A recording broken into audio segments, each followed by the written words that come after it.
All right, DJ. It's time to cut the music, DJ. All right, you folks ready for the city council meeting? All right. Anybody here for park stuff? A couple people. There's a couple good parks items. We're about to call it to order. Just waiting on a few more members to get in the room, and we'll go ahead and call the meeting to order. All right, I see a quorum. All right, fantastic. Madam Clerk, let's go ahead and call roll. Let's go ahead and call the meeting to order with roll call. Councilwoman Zendejas. Present. Councilwoman Allen. Present. Councilwoman Price. Present. Councilman Supernaw. Here. Councilwoman Mungo. Councilwoman Sorrow. Councilmember Uranga. Councilman Austin. Vice Mayor Richardson. I'm here. Mayor Garcia. And Mayor Garcia is in Washington, D.C. with our city government affairs and our port team on legislative visits this week. So we're going to go ahead and get started with the Pledge of Allegiance. I'm going to ask Councilmember Uranga, lead us in a moment of silence and the Pledge of Allegiance. Guess that's what happens when you get here late, huh?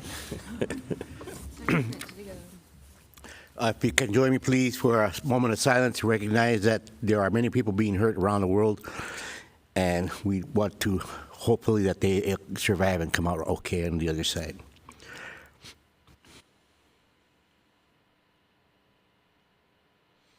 Thank you. Stand if you are able, and please join me in the flag salute. I pledge allegiance to the flag Of the United States of America, and to the republic for which it stands, one nation, under God, indivisible, with liberty and justice for all. Thank you. All right, thank you. So we have 36 items on the agenda and one hearing, and a few. We'll go ahead and get started, I think, with the consent calendar. Items 1 through 23 minus 20. Let's read the consent calendar. Oh. And Madam, that's right. Madam City Attorney, you have a comment? I do. Thank you. Members of the council. Item 14 this evening on consent calendar is being amended to include contract number 28850 for the maintenance and support of the proprietary IVOS system, in addition to the contract number 28849, which is mentioned in the report. This covers the licensing agreement, and the substantive terms and the dollar amounts remain unchanged. Thank you. Thank you very much. It is moved and seconded. Is there any public comment on the consent calendar? Anna Christensen, can you please come to the podium?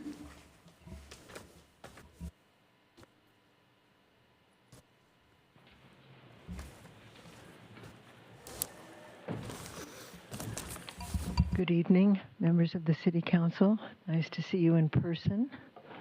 I'm representing the Los Cerritos Wetlands Task Force of the Sierra Club tonight regarding items on the consent calendar. I think it's 16, 17, 18, and 19.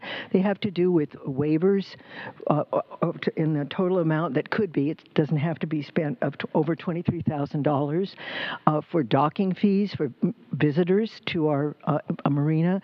And these are for regattas and races, and that's a lot of money. And these are all for yacht clubs, from Long Beach Yacht Club to the Navy to Seal Beach Yacht Clubs.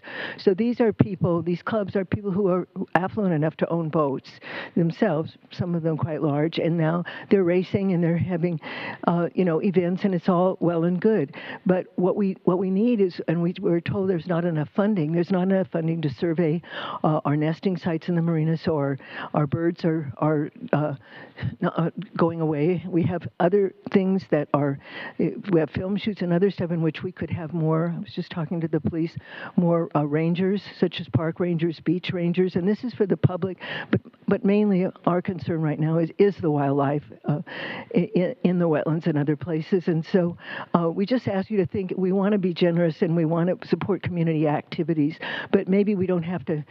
That's a lot of money, that's all, and we think it should be removed from the consent calendar so there could be a discussion about it before it's voted on. Thank you very much.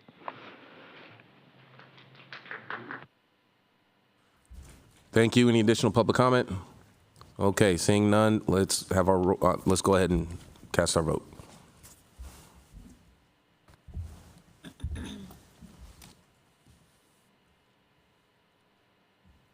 screen's black. Councilwoman Allen?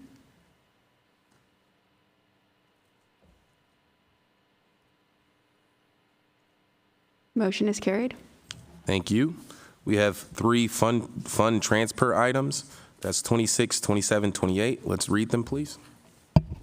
Communication from Councilman Supernaw, recommendation to increase appropriations in the general fund group in the city manager department by $250 to provide a contribution to Partners of Parks for the Rancho Cars and Coffee event.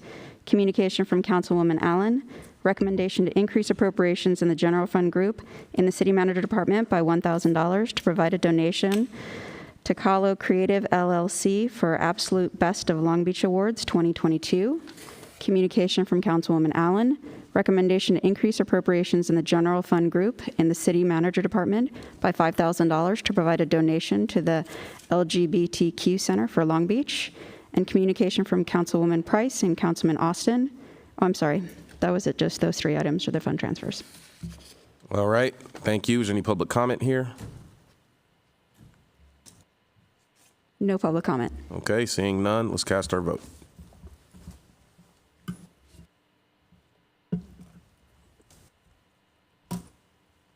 Motion is carried. Thank you. We have a presentation. Let's go ahead and queue up our presentation on U.S. Navy Embark program. Councilwoman Allen. All right.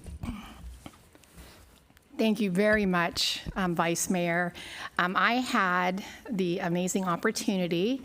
I was invited by the United States Navy to participate in the Distinguished Visitor Embark program aboard the U.S. Navy nuclear aircraft, USS Nimitz. I have to say that this was an incredible experience. It was an overnight opportunity, and I got to see just a rare firsthand look at what life was like aboard the United States Navy aircraft carrier. And I got to personally witness just the pride and professionalism exhibited by all the young women and men aboard this ship, and all those who serve in the United States Navy. So it started, you can see right here the video to the left. So we made the trip down to San Diego. There were 14 of us that were invited down on this experience. And those of you here that have served in the military, give me your hand up. See you, see you, see you. Thank you for your service. Everything was fast. So this is not commercial airlines. You get there and you are getting suited up. They put you in a 4-string with a helmet, and you are aboard the ship. I mean the plane. So when we first got there, we got to see. I met the captains who were flying us in to the ship. And also, I was just impressed with all the women. This is our woman pilot that flew us on the C-2 Greyhound. And it was such an experience. We get into this plane, and I'm like, we're sitting backwards. Well, you're sitting backwards for a reason, because you're landing on this aircraft carrier somewhere out there in the Pacific. They didn't tell me where, but I was told turn off your cell phone. So all cell phones are permanently off, because of course no one knows exactly where they're located out there. And so they turn you backwards. So when you're landing on this aircraft carrier, I don't know, it's 140, 150 miles an hour, and you're stopping in 4 seconds, the reverse G-forces are incredible. I mean, I loved it, but you feel like that, almost like your eyes are being sucked in the back of your body. My next slide.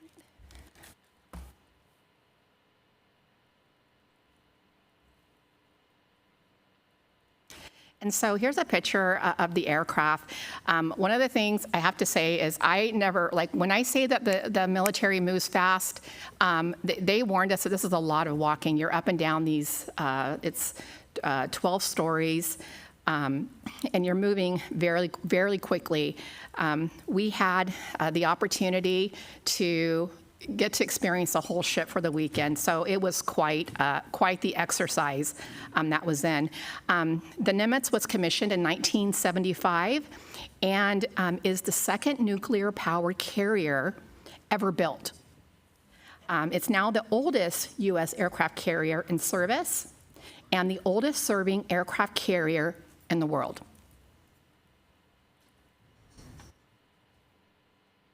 It's 1,092 feet long, and it has one of the largest ships in the Navy and in the world. It's capable of speeds of over 30 knots and carries an air wing of over 60 aircraft, and it can hold up to 5,000 sailors and Marines.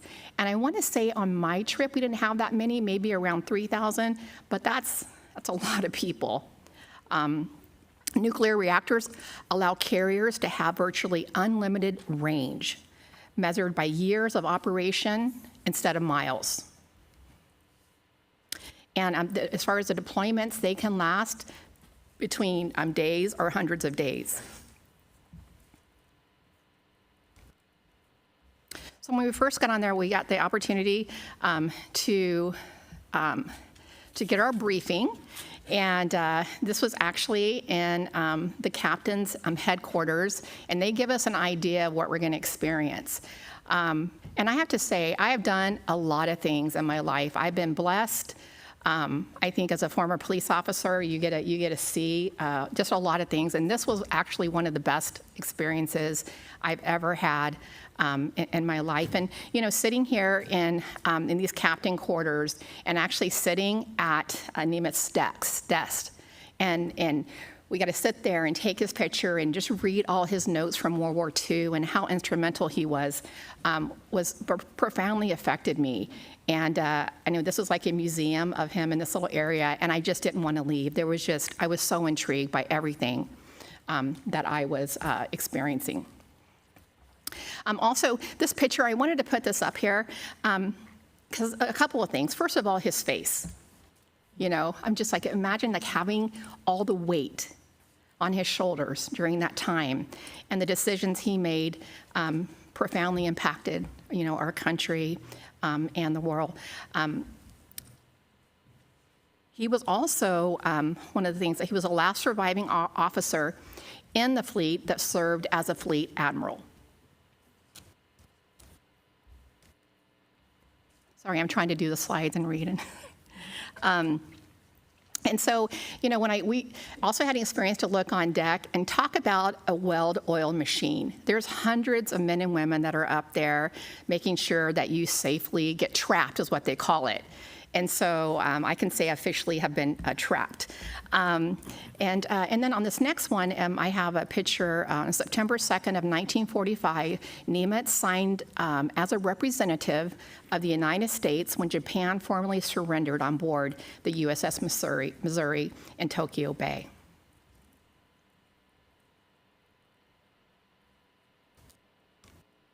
So the next one. So this is our where we were eating, and if it looks kind of empty right now, because we started our breakfast at 6:15, so we were kind of late for breakfast. So most folks were gone. These men and women, they get up early, and sometimes they're waiting up to an hour and a half to be fed. And this is the quarters that we got to stay in as distinguished visitors. Trust me, the rest of these folks don't get to stay in these type of quarters. There could be, I see a gentleman back here nodding his head. They could have 12 people in a room, and so we were really blessed. I was staying with a a female mayor down in one of the small cities in San Diego, and I told her, I said, I'll take the top bunk because I'm taller, and you have the bottom. And so when I came back to my room, she was in the bottom bunk, and she goes, I tried the top and I fell. So, but yeah, so it was. So we had a very this was a really nice room on board the ship, and also something else that I enjoyed is they had we got to see the pastor on board the ship. This was a Roman Catholic pastor, and I love to see that the military addresses mental health needs, and they just talk openly about it. And every religion that you could think of, he even said Wicca. They have someone for every single person that serves on that ship. And also, they act as a mediator, too, to their folks back home. I mean, the folks that are serving on the ship, they don't have communications, very limited communications when they go to a computer and can send emails, but it's very limited communications. So sometimes when these men and women are struggling, it's the pastor that is relaying information back home to the family. So they're a very important part of the military. And then, of course, I got to meet one of the captain. He's the administrative officer. He serves right under the captain, so I might get his rank wrong, but executive officer that serves for the captain. And we got the opportunity to tour the whole bridge and just the technology. And there's probably 35 people up on the bridge. I was really surprised because I thought it would be a smaller operation, but no, it's huge. Councilwoman Allen? Councilwoman Allen? Okay, I have 2 more sites. Okay. Okay, so I'll skip this one. This is the new the Osprey, which is going to be replacing the C2 Cod, and so we're going to be one of the last distinguished visitors that actually fly on and get trapped. And so this is the new. And just one other thing I want to say on this gentleman right here. If you see all of the pieces that are on this table, they have to move these planes around and get them down below in this area. So this guy, you don't want to play Tetris with him because I bet you he's really good at it. And so I'll show you quickly the video that's taking off. We get catapulted off the ship, and again, you're talking like in 4 seconds, you are on and off. And so it is the A ride I've ever been on. I just want to say just a quick thank you to everyone that serves our country. This was just an amazing experience. I consider myself to be extremely patriotic, but I love this experience, being more proud than ever of my country. So God bless the men and women who serve us. Thank you. All right. Thank you, Councilwoman Allen. That sounds like a fun trip. And just to be clear, anyone can sign up for this trip, correct? Yes, anyone can sign up. It's right now there's about 10,000 people on a waiting list, and it takes about 8 years. All right. Sign up now. All right. Thank you so much. We're going to move on with the agenda. We're going to take item 20 that was pulled from consent. If you want to recuse yourself at this point. Yes, I'm going to recuse myself out of an abundance of caution as I work for RMC. Thank you. Thank you. Item 20 is a report from Parks, Recreation, and Marine. Recommendation to adopt a resolution in support of the formation of the Lower Los Angeles River Recreation and Park District citywide. All right. Is there a second on this motion? Okay. Any public comment here? No public comment. Okay. Let's go ahead and have our vote.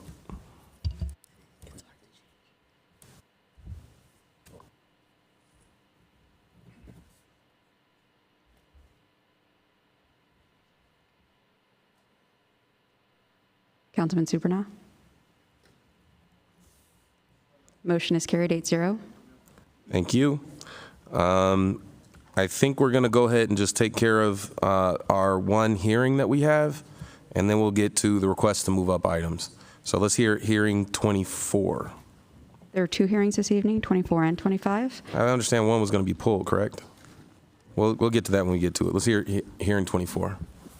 Report from Financial Management, recommendation to receive supporting documentation into the record, conclude the public hearing, and revoke business license issued to SoCal Equity Holdings, LLC, District 1. There is an oath required for this hearing. Thank you. Let's go ahead and conduct our oath. Do you and each of you solemnly state that the testimony you may give in the cause now and pending before this body shall be the truth, the whole truth, and nothing but the truth, so help you God? Thank you. Tom, you have the floor. Yes, we have Tara Mortensen here. She's the Business Services Manager from Financial Management, and she will be providing a brief staff report. Good evening, Mayor and members of City Council. The action before you tonight is a recommendation that you adopt the Appeal Hearing Officer's recommendation to revoke the commercial industrial space rental business license issued to SoCal Equity Holdings located at 214-216 Atlantic Avenue. This item was originally heard by a different hearing officer on August 18th, 2021. The property owner followed the appropriate process to request an appeal of the decision. A second hearing was held on February 9th, 2022. After a thorough examination of the evidence occurred, and with additional evidence being considered along with testimony from all parties, including city staff and the property owner and staff, the appeal hearing officer came to the same conclusion as the first, with a finding in favor of the revocation of the business license. That concludes my staff report. Deputy City Attorney Art Sanchez and I are available for any questions. Thank you. We're going to go to public comment. Is there any public comment on this hearing? George Larios, please step to the podium.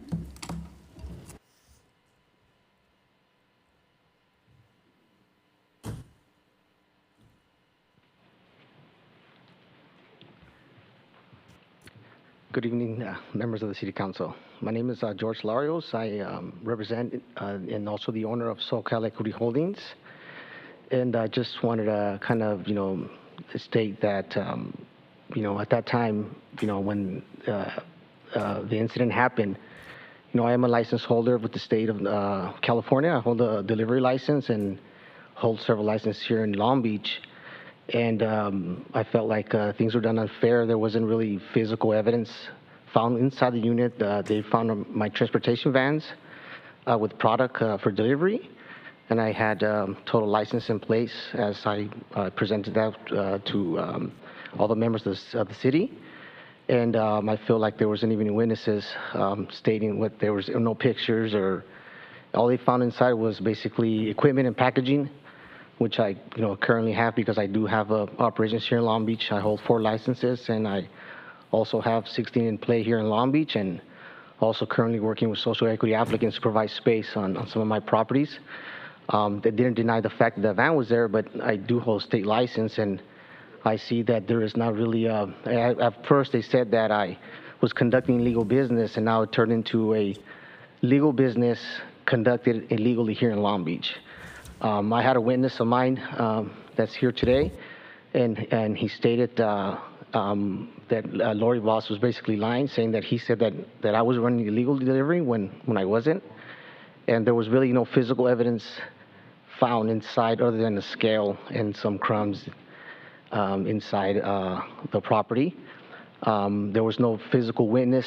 They came in, no witnesses. They came up front to state that I was running legal business. There was nothing activity whatsoever but the transportation vans that I have.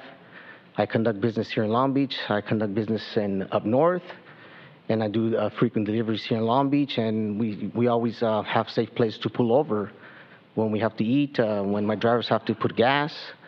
And I felt that them parking in my property while they get some lunch and use the restroom, so they can make their way up to the city of Davis up north, is more safer than them parking in the street and us getting robbed.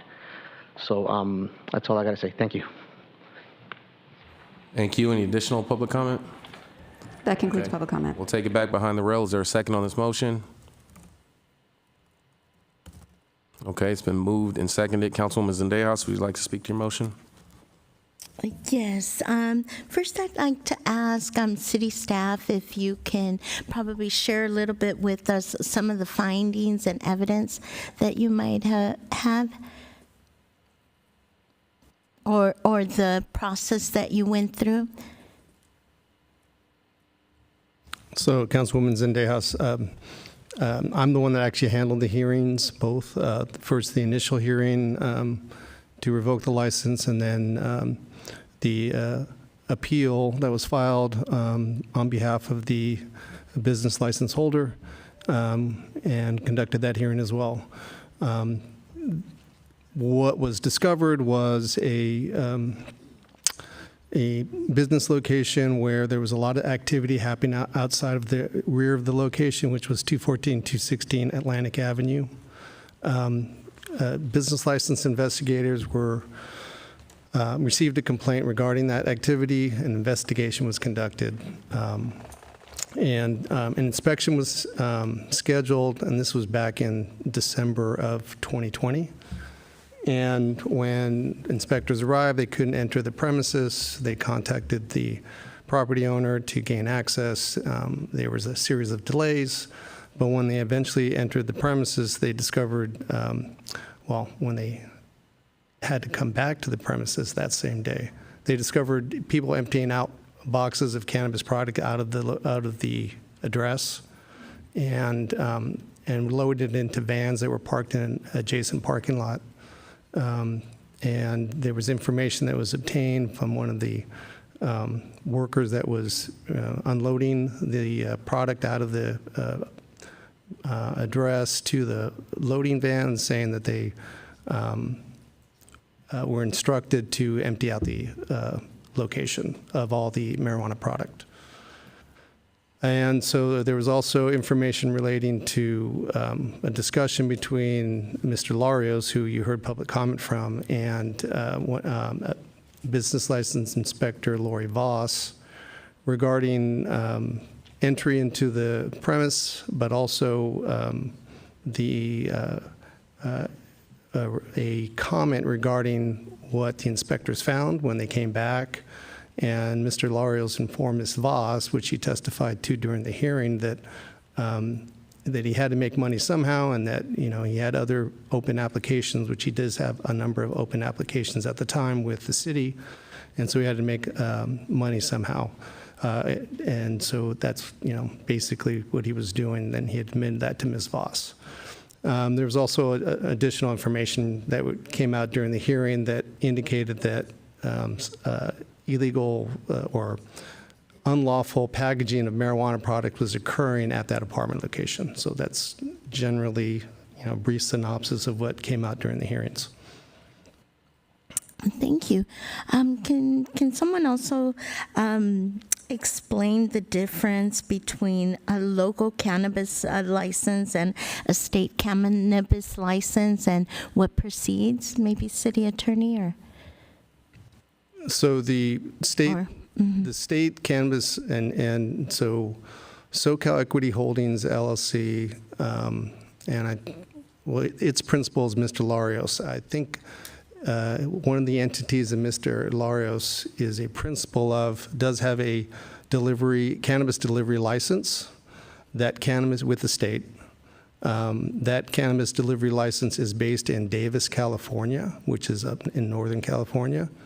And that is the license that he's describing to council today that he had when all this occurred. And the city's position is, so let me step back to answer Councilwoman's question, and that is a state delivery license is allowed to deliver anywhere within the state. So that would include a local jurisdiction here in the city of Long Beach. The city of Long Beach has not allowed delivery services to occur other than from retail dispensaries. And so we are in the process, or the Office of Cannabis Oversight is in the process of amending that in relation to the social equity ordinance that is going to come before council, I think, next month. And then at some point that delivery is going to be opened up to all delivery or all cannabis businesses, separate and apart from social equity. So that, but because Long Beach doesn't have a local ordinance allowing for delivery, there is I guess, a little bit of a gray area in that situation. However, if you are going to use a property location to assist in conducting a business, you do have to have a license with the city to do that.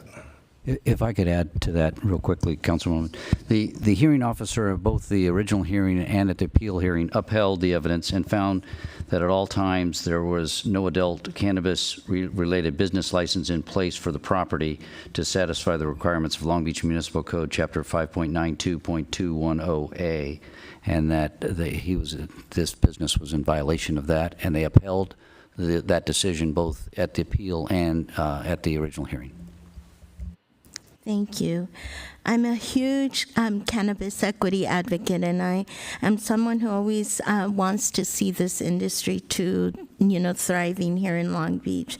And out of respect to all of our cannabis businesses, it's important that we take a careful look into these matters, because the last thing we want is for our local cannabis businesses that are doing everything, legally, that they feel that we're letting someone get away with not doing it legally. So for that, I want to thank staff and everyone involved for really shining a light on this matter, and will continue to be an advocate for cannabis equity. Thank you.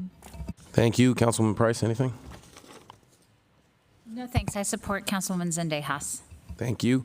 Let's have our excuse me, I keep saying roll call vote. I'm used to virtual meetings. Let's go ahead and cast our vote.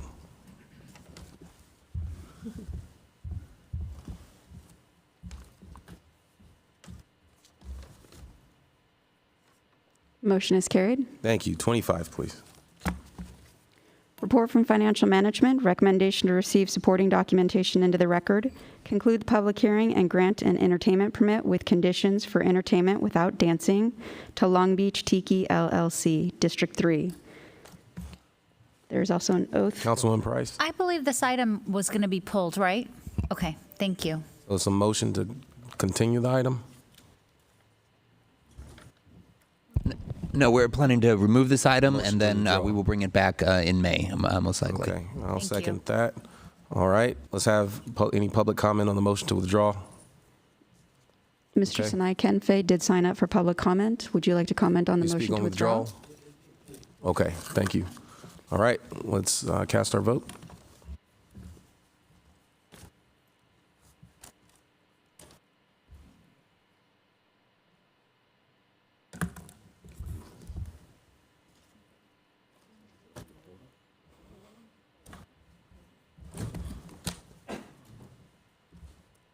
Motion is carried. All right, we're now going to go to item 31, Martin Luther King Park. Communication from Councilwoman Sorrow, Vice Mayor Richardson. Recommendation to request city manager to work with the Public Works Department and Parks, Recreation, and Marine Department, and in conjunction with the community partners to begin pre-planning efforts to develop a park vision plan for Martin Luther King Jr. Park and report back within 90 days. Thank you, Councilwoman Sorrow. Thank you, Vice Mayor. So I want to thank you for signing on to this item. I'm just so excited to be able to present this item to identify funding and to begin the pre-planning. This has been identified as a need in the district dialogue I've had in the past year, and I see that this is possible because it happened in Helton Park, where we had the Doris Topsy Alvarez Community Center. We have the just recently named Ron Arias Health Equity Center. We also have a central health facility, and I believe that's a model on what we could do. And I think creating this vision plan is much needed because we haven't seen improvement in this park, this historical and cultural park, in a long time. So in the past year, unfortunately, due to vandalism, the statue, MLK statue, was restored and little upgrades have been made, but more needs to be done. And it needs to be done with the community. It has to be a community-driven vision. And that is part of the planning that is going to happen after we get a report back from the departments and how much it'll cost and what it'll take. But I also want to thank the multiracial coalition that have submitted letter of support for this vision plan.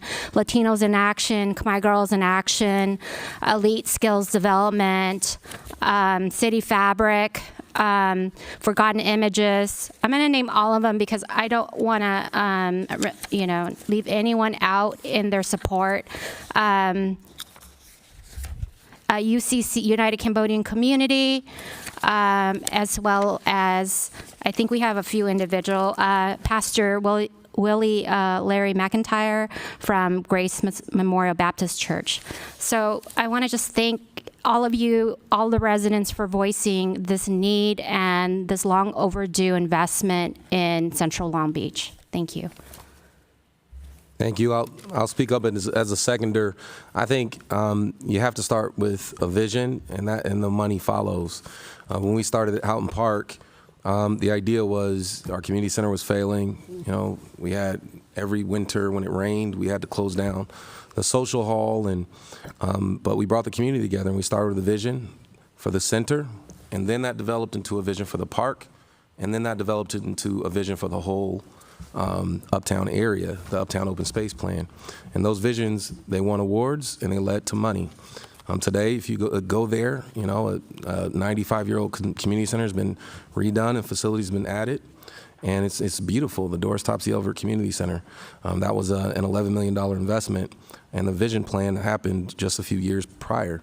And then just yesterday, we opened the Ron Arias Health Equity Center. It was a facility center that we invested $5 million into, but what's really important is what we put inside, the programs and services inside. So things like the Fatherhood Initiative, things like, My Brother's Keeper, My Sister's Keeper, and our Office of Youth Development, a clinic, the things that, particularly it was important to Houghton Park because there's, 5 city halls closer to North Long Beach than our own city hall. So it made it more accessible for people to go to the area they know to get the city services.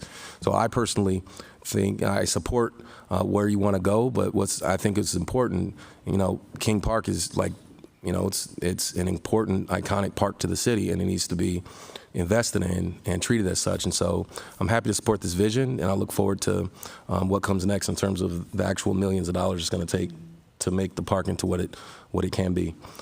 Next, we have Councilwoman. You want to go to public comment? Okay, we'll go to public comment. Madam Clerk. Will the first 5 speakers please line up? Tim Gilmore, Russell Waters, Ginger Moore, Franklin Sims, Mark Anthony Hall.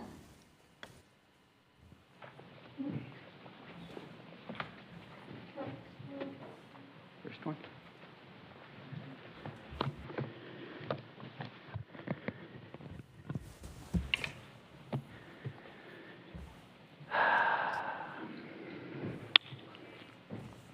Hello, my name is Tim Gilmore. I am a member of the Midtown Neighborhood Association, president of the Long Beach Poly Alumni Association, Incorporated, 5013C.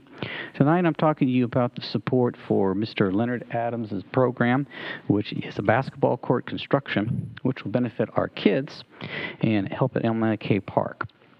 It's part of Suli Saro's item 31, her work vision plan.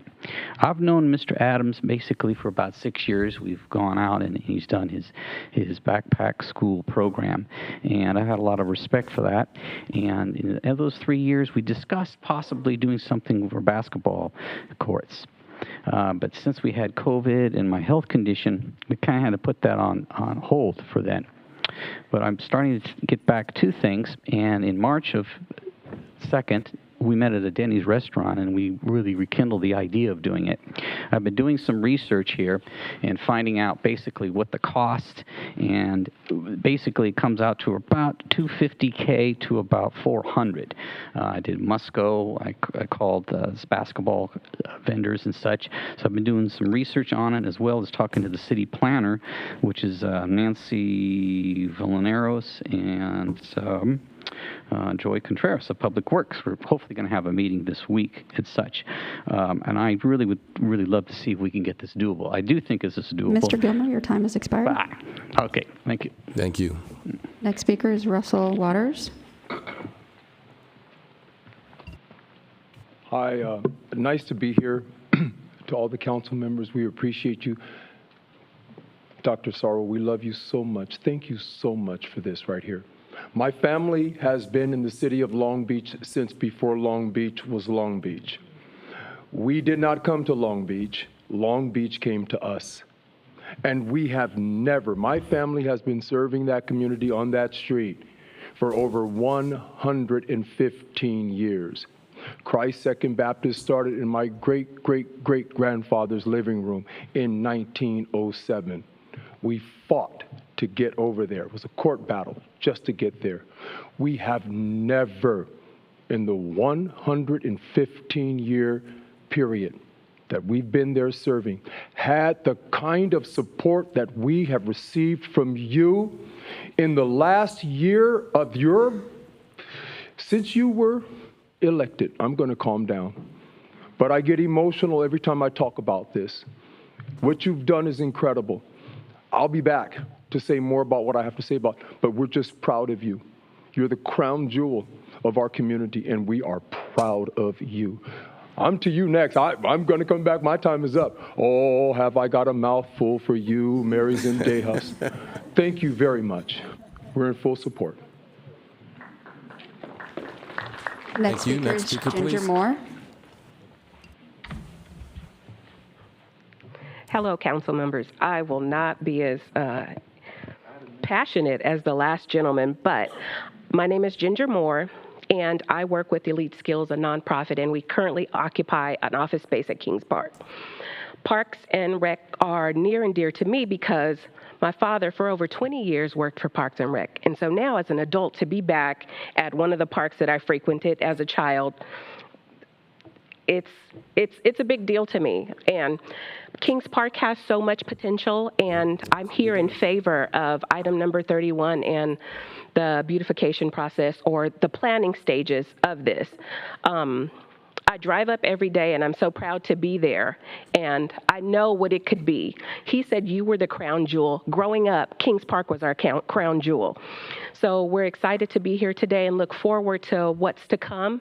And we fully support you in this, and we look forward to being part of the planning process. So thank you, and again, you have our support.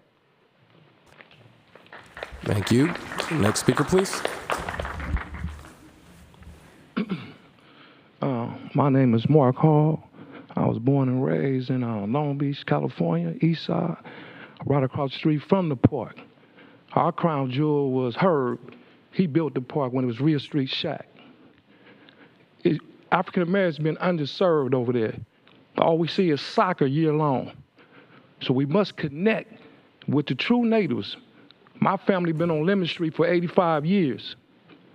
It helped build up St. Vestal Church by the dairy. We've been underserved. So I represent Reset. We grassroots movement. We like to be a part of rebuilding, or not rebuilding, fixing. We must dialogue to make it right. Things ain't right now. Thank you. Thank you so much. Next speaker, please. Franklin Sims. The next 5 speakers after Mr. Sims is Leonard Adams, Nina Younger, Bridget Jones, Sharon Diggs Jackson, and Sinai Kenfei. This agenda item is about a vision plan for King Park. You can't have a vision without telling the truth. Councilwoman Sorrow said that the Dr. King statue had been restored after being vandalized. That is not true. And I'm concerned that when you go throughout the vision, if you didn't start with the truth, then what are we going to end up with?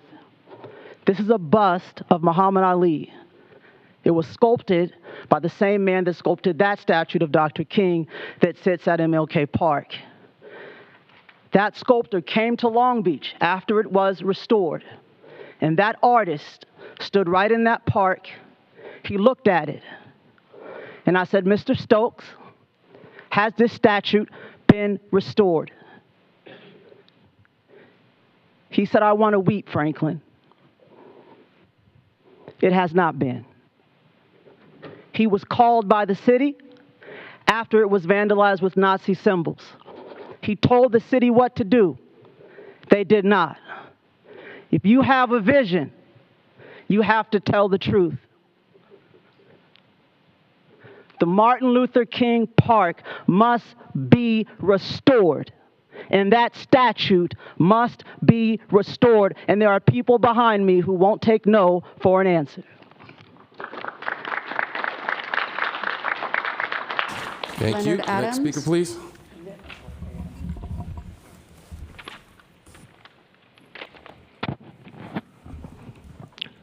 Good afternoon, City Council. Thank you for allowing me to speak tonight. I am a long-time resident of the 6th District.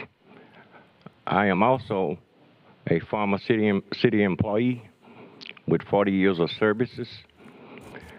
And as I retired, I never quit working for my neighborhood or my city. You got a gentleman was talking about me giving backpacks, giveaways out for the school kids in my neighborhood. But also, during my time when I spent with the city, I spent 10 years at Martin Luther King's Park. And I saw that park would have absolutely nothing for years and years with no development. There's also a problem with having outdoor equipment. There's no outdoor equipment there other than a swing and a playground. So if we look at all the rest of the parks around the neighborhood, Martin Luther King Park is not equal to them. You can go almost to any park. And it's a major civil rights park. It's named after Dr. Martin Luther King's Park. We're trying to figure out why does this park doesn't have a basketball court. It's the only major park. I guarantee you, get in your car, drive around anywhere, and you're gonna see a basketball court on any major park, except for Martin Luther King's Park. There's a problem with that. As city council members, I believe that all of you guys Mr. Adams, your time has should be expired. proactive in your job, because when you stood up there, you said, Mr. Adams, your time has expired.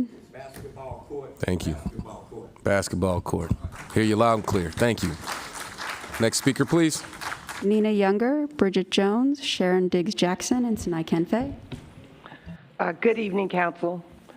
My name is Nina Younger. I live at 924 East Damon Street, right in the central. I'm about 3 blocks from Kings Park. I've been in the area for over 50 years. Definitely, we need to bring up our park. Just like the gentleman before me said, there's no basketball court. There's no sports in our park. We used to have sports. We used to have baseball games. There's nothing.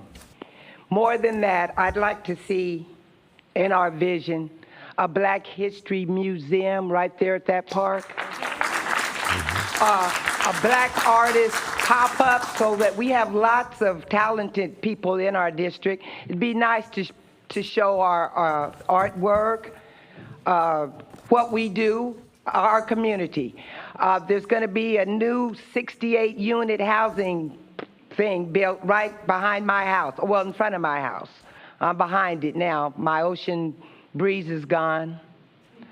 And I feel bad for the aging on that corner that have nothing to go to or anything to do. I'm just pleading with the council to, in this vision, make sure that you get the community input. We know what we need in our area, and we would like for you to help us. If we're going to support you, we'd like for you to support us. Thank you so much for your time. Thank you. Next speaker, please. Good afternoon, City Council. My name is Bridget Jones. I'm an advocate for community organizations across Long Beach. I really feel that in the essence of a vision plan, it is imperative that you incorporate stakeholders. In this particular case, the immediate stakeholders are the residents that surround the park. There really does need to be a fail-proof system that allows their vision to be heard. I understand that emails go out and there are different things in place, but you do have to consider that not everyone is privy to email. Not everyone has the capability to utilize or access whatever tools that you are using. So please, in your planning, in your vision planning, please make sure that you are using tools that the community can access and that they really are a part of the vision, because the vision is not clear if they are not included. Thank you for your time. Thank you so much. Next speaker, please. Good evening, Vice Mayor, City Council. My name is Sharon Diggs Jackson. I am currently the Program Director for the Black Resource Center, which is located at 1133 Rhea Street. And I just want to offer some words of support for the motion. Thank you, Councilmember Sorrow, for moving it forward. But I want to make sure we also include the Central Facility Center. We just moved into the center for the Black Resource Center, and my staffer and I spent the last month cleaning up the space, painting, organizing it, because the facility had sat vacant for more than almost 3 years. So we want to make sure that as part of the visioning plan that it also includes the Central Facility Center. There are nonprofits, there are resources that want to operate out there, who want to be able to serve the community, and we want a world-class facility in which to do it. When that center was originally opened, having grown up here in Long Beach, I remember the day that it opened and when Clarence Smith was so excited about it. So we want to bring it back to where it was.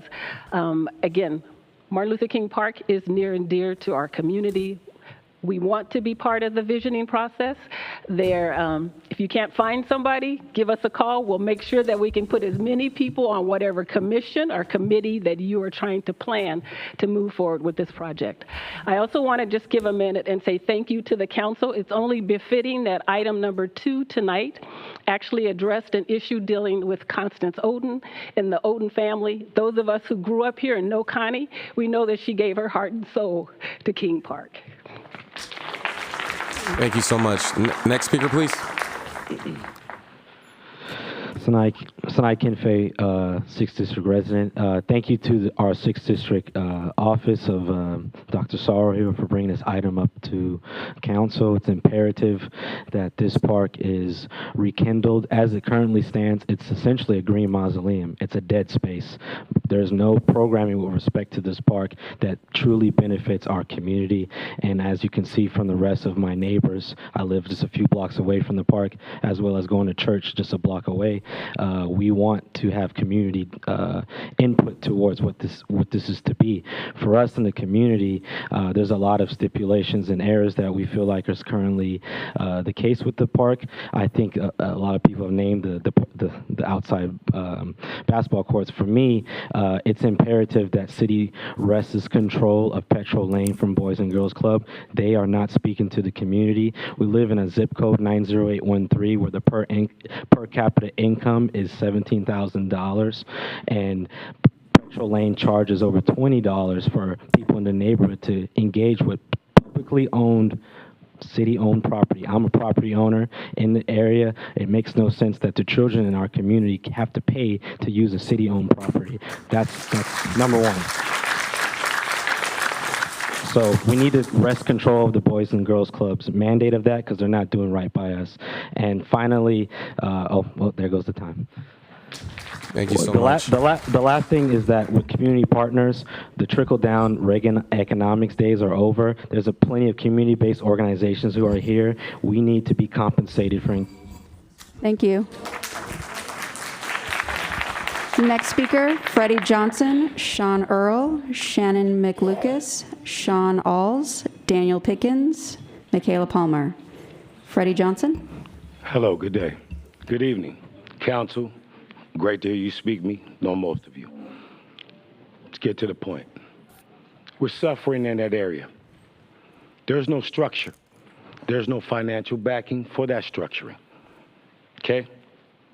All of you were children. All of you had a park to play at. These are the people that I'm speaking to. If you ever were a child, it becomes at this moment is your responsibility to make sure that environment is better and they have better choices to make. Regardless of the situation, we've all come from things, but better is a choice. And the environment for that better to breed is these areas. They're not being considered or understood. They're being overlooked because we're overlooking it. You understand what I'm asking? The better is the choices we make in here. All of us were children. The children should not have to fight for the right for a choice to be a success in whatever road they choose. The basketball courts, there's one pool table, there's no physical anything inside these places. But if I went to Signal Hill Park, I can be a doctor in that park. Kings Park need to be that because King stood for every race in here. So how could that park not have more value than anything? He gave his life for the betterment of the culture of every class of people. Let's look up and stop looking down. Thank you.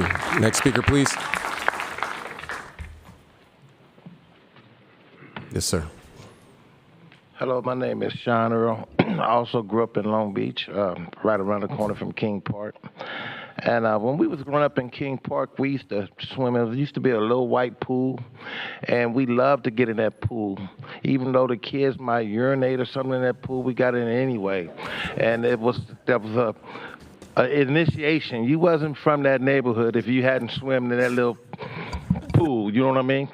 And I think the programs that the park had at them days is what, because we all grew up and the community turned us down different roads, but it was those programs that was installed in us at a young age that helped us when we got older to be able to come back to our senses and to become mature men and grow up.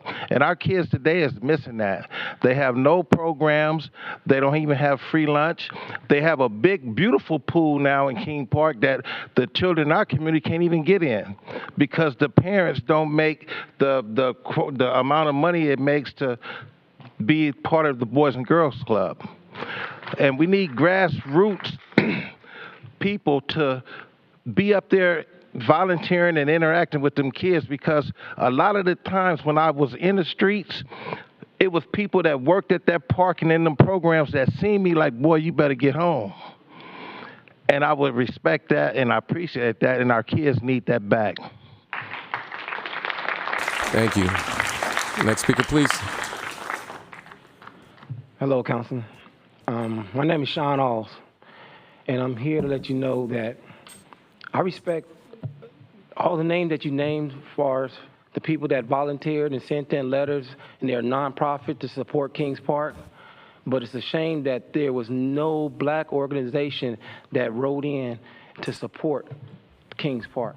And it's a shame. You know, my father took me to this park, and he told us what Dr. King meant to him and how Dr. King meant to us as a whole. Dr. King stood up for us all.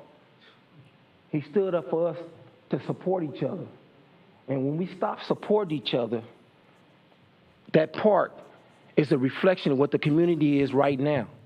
The community is poor, down, and they don't have nothing to lose because they don't know nothing else. But I know better because my father took me there and he raised me there to show that I know better so that I can do better. Them kids, they don't know better, so they're not going to do better. Council, everybody, you're letting us down. And I'm responsible for that too. We gotta stand up. We gotta stand up for our community.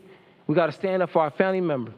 But you continue to turn the back, them same souls that you're turning your back on, they're gonna be forced out, and they're gonna be in your neighborhood, and they ain't gonna have they're not gonna care.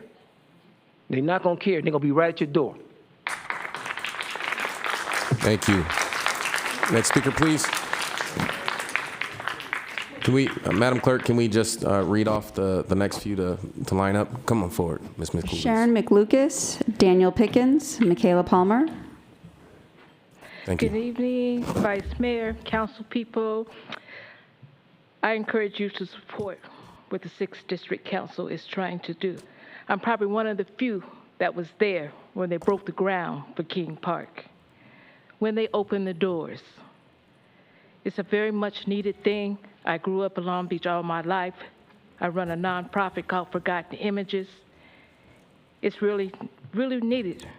my daughter, her first job was working at King Park as a counselor.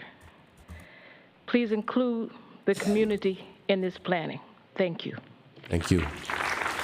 Next speaker, please.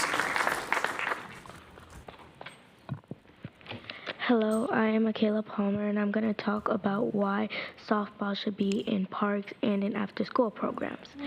Some parents cannot afford the actual sport, so it needs to be in parks so kids can get some exercise while having fun. They should also be in after-school programs, so while parents are working, kids can have fun and do an activity. Instead of kids being at home getting zero exercise, they can always go to a park to get exercise and to have fun.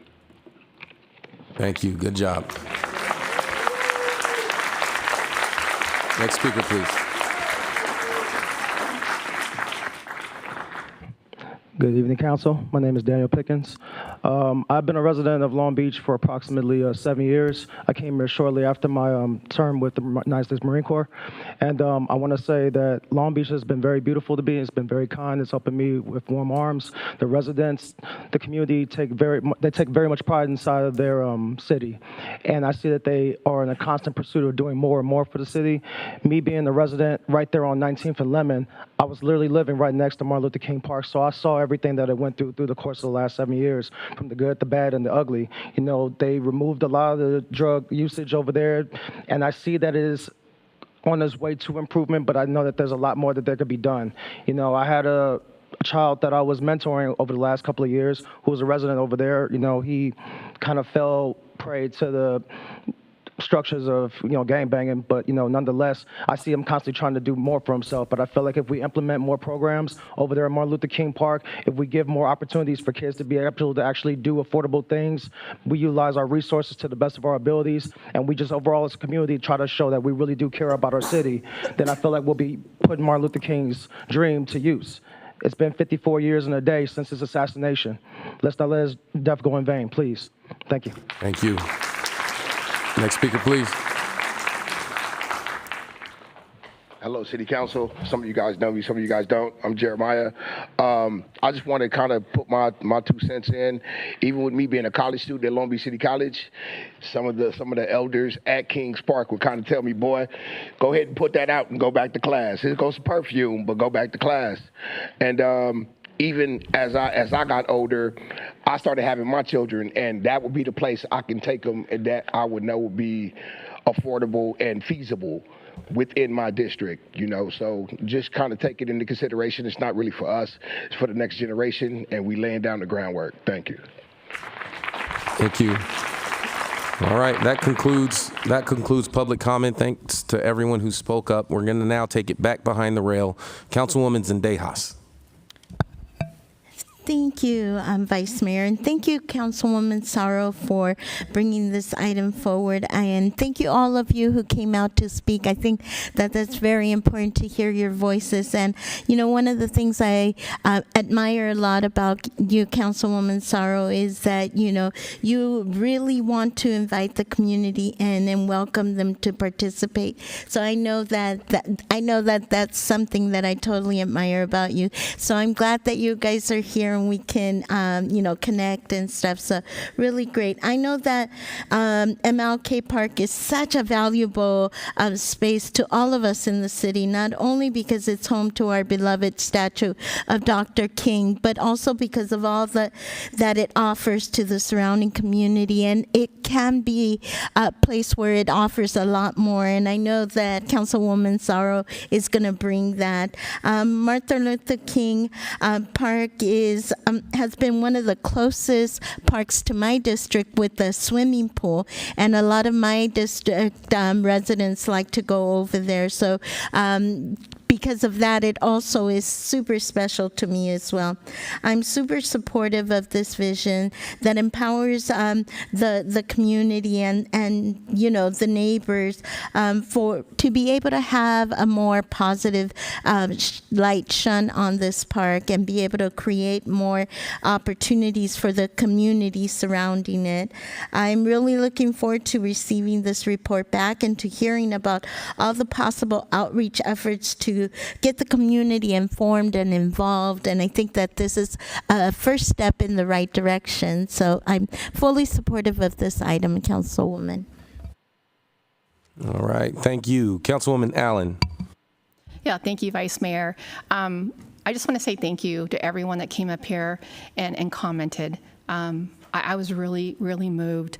I love King Park. You know, I grew up, I went to Poly, and back in the day, I represented my friends, the student body president back in the 80s. And me and a lot of my friends, I was an athlete, but a lot of us spent some time at Kings Park, a lot of time at Kings Park. And I became keenly aware that it was not like other parks. I know in 1996 they added a pool.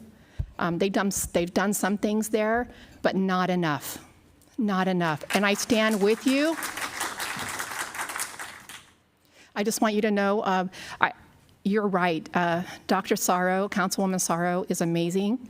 And I stand with you and beside you on everything that we can do to make sure that we get you basketball courts, that we get just all the programming that our kids, my kids now, your kids deserve.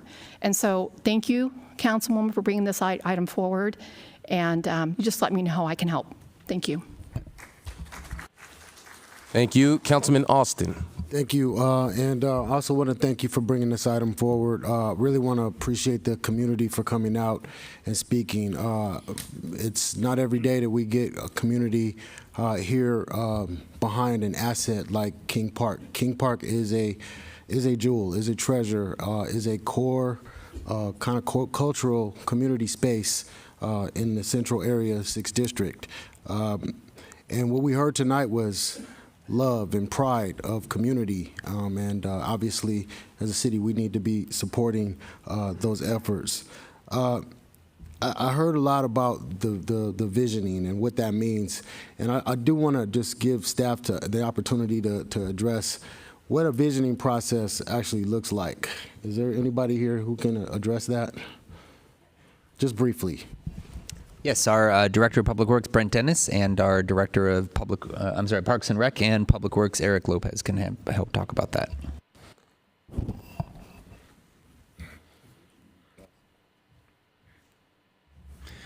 Thank you, Councilman Austin. So, yeah, in general terms, when a request for a vision plan originates on the dais such as this one, we'll immediately work with the community to develop a scope for exactly what that vision plan will entail. Some of our parks do have established master plans or vision plans, so that's actually the foundation for a good starting point. But some of those plans are decades old, and as we know, the neighborhoods and the demographics and the recreational needs around each park certainly changes with the times.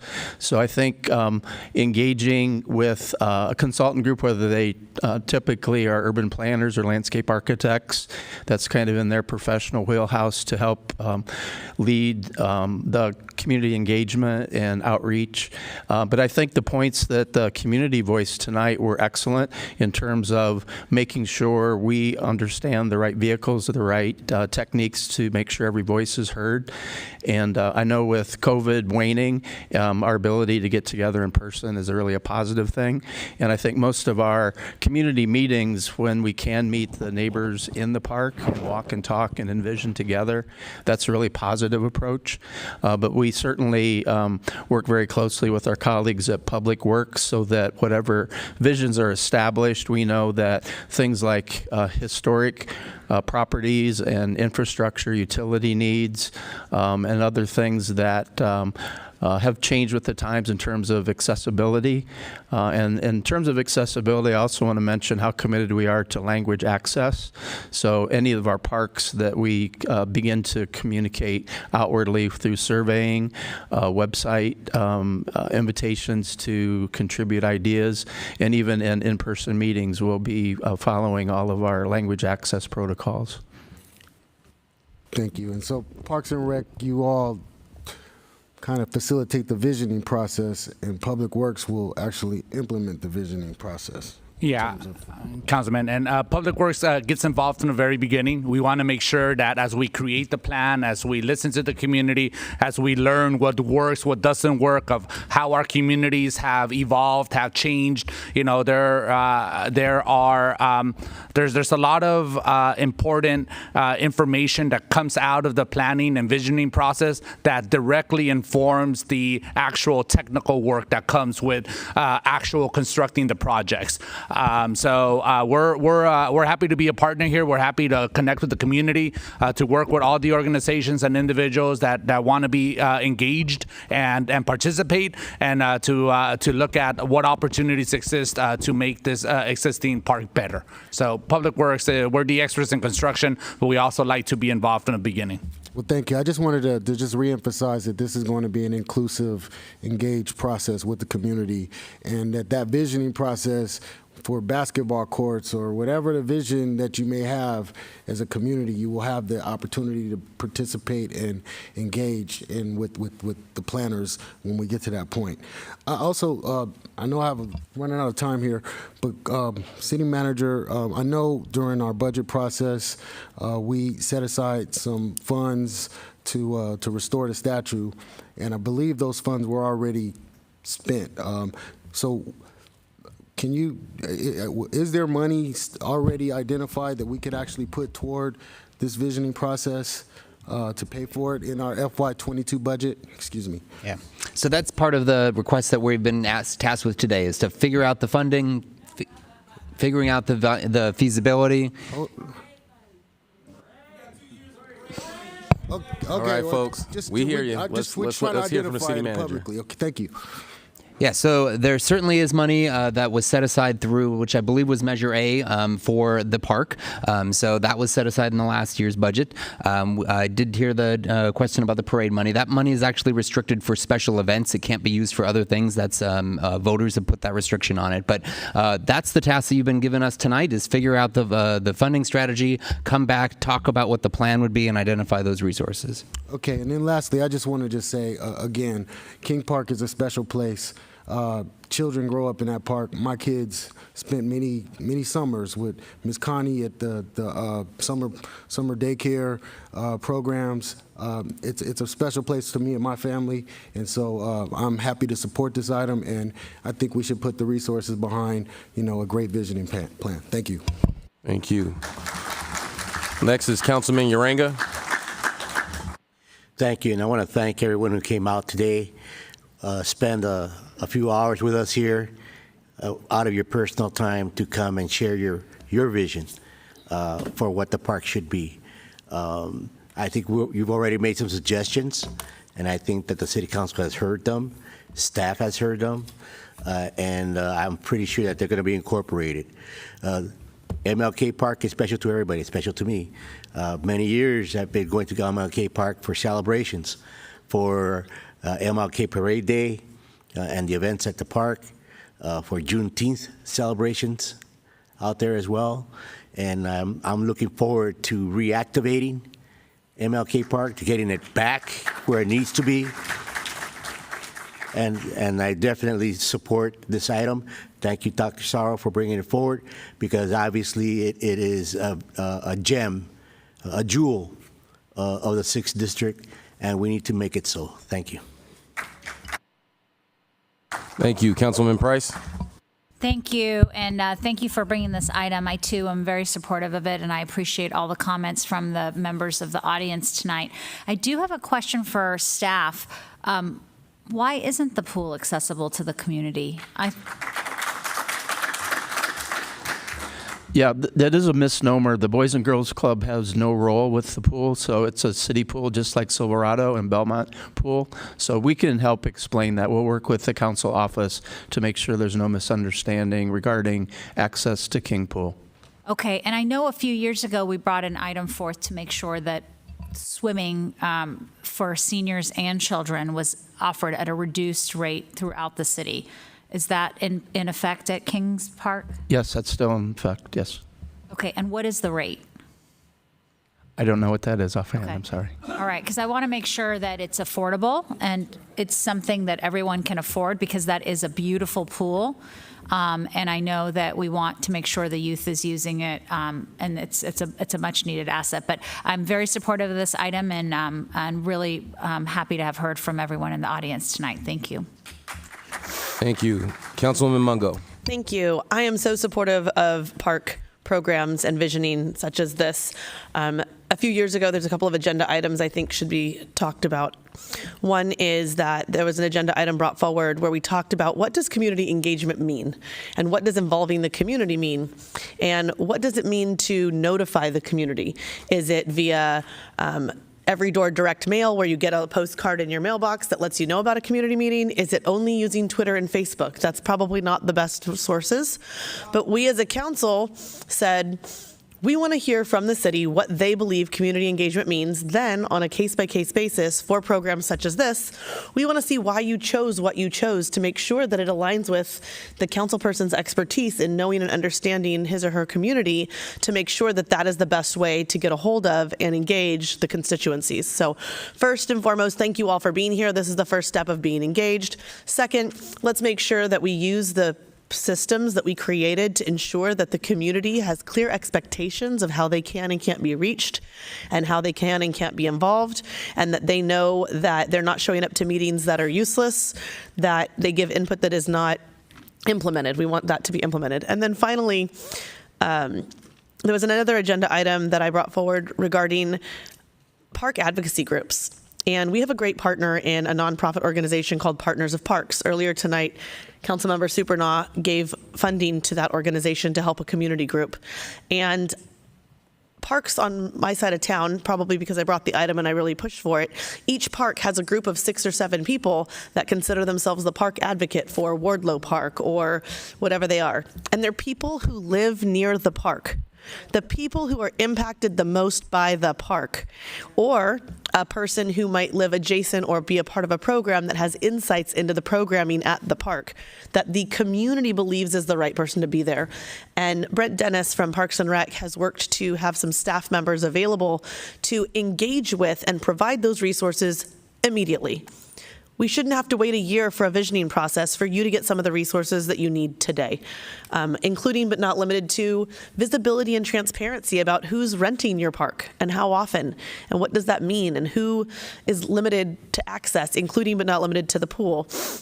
When we brought forward an item to reduce access costs for the pool to either $2 or $4, I can't remember. It's $1. It's $1 per admission. The other $2 to $3 is covered by Partners of Parks through grants that they write. And so having them at the table and having them to help raise funds, they just helped raise funding for Admiral Kidd Park, and they're here to be an advocate for you and support you as well. And we're here to help, and I am so proud of all of you for being here tonight, and I am 100% behind supporting Councilwoman Sorrow and all of you in getting not only a basketball court, but if you want, I was really supportive of midnight basketball. We needed it more of our parks. And while I appreciate that I hear that the city is going to bring midnight basketball in-house, I think that there's something to be said for asking the community what they want. If they want to continue to use some of the nonprofits that are providing those services and why, before we just bring it in-house on our own and make those decisions. So I only have a little bit of information about that, but I'd like to dig in more at my next Parks and Rec briefing to better understand where we are on that and what I can do to support both Councilman Zendejas and Councilwoman Sorrow. Thank you. And the community. All right, thank you. Before we hand it to Councilwoman Sorrow to close out, I want to thank everyone for stepping forward. What I heard today was a beautiful vision for the park. And if you want to see that vision implemented, you have to stay engaged. You heard, the entire city council, plurality of the city council expressed their support for King Park. But at the end of the day, the priorities need to come up in the budget when it comes time for funding. That's when we have to pay attention. The vision is key, but you all want to see the vision be implemented. So we have to make sure the dollars reflect those values. That's what's incredibly important. And so I'm happy to support this. I know it's possible. It's a great park. I've seen transformations at DeForest Park, Houghton Park. It does not take that long. You can do some immediate work. You can get long-term things like community centers and all sorts of things, but it really It's really important to center it on community activism. So you're going to have to come back to City Council around budget time. That's my recommendation to you. And that said, I'm going to hand it back to Councilwoman Sorrell to close it out. Yeah, I just want to express my deep appreciation for you to come out and share your thoughts. Those feedback is what the visioning process is. Hearing what hasn't been done, hearing the historical disinvestment that's been made, right? And that's what this process is. It's hearing what does it take to make you feel like this is a community park that is fit for your children, our elders, right? I hear you about making sure we're knocking on doors and reaching out to people like Miss Alice Robinson. She doesn't check emails. She doesn't even, she uses an old-fashioned phone, and that's what my staff does. We call people, and we also door knock. I think now that things are getting better, that's what I also plan to do, to reach out to people. That's the work I love. I come from community organizing. I've been a labor organizer, and I'm here to build. 100% here to build. And, I know what it's like to come from a place where, I come to this with love because I know what hate does, right? I've been a child of genocide survivor. I've seen what hate has done in my community and what's even brought my family and my community here to the U.S. So I have no room for that. I have room for love and I have room for building, and that's what I want to do in our community together with everybody. So that's the spirit that I want us to take with this visioning. I'm giving you my full commitment. I'm going to be part of that process, detailed in and out. So I look forward in us doing a report back and engaging with you and how you were able to come out. I hope to continue this process because this is what it takes. So thank you, and thank you to my council colleague for your support and staff as well. Thank you, Councilmember Sorrell. Let's go ahead to our vote.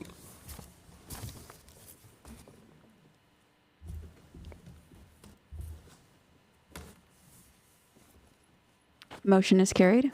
Thank you. Let's go ahead to item 30, please.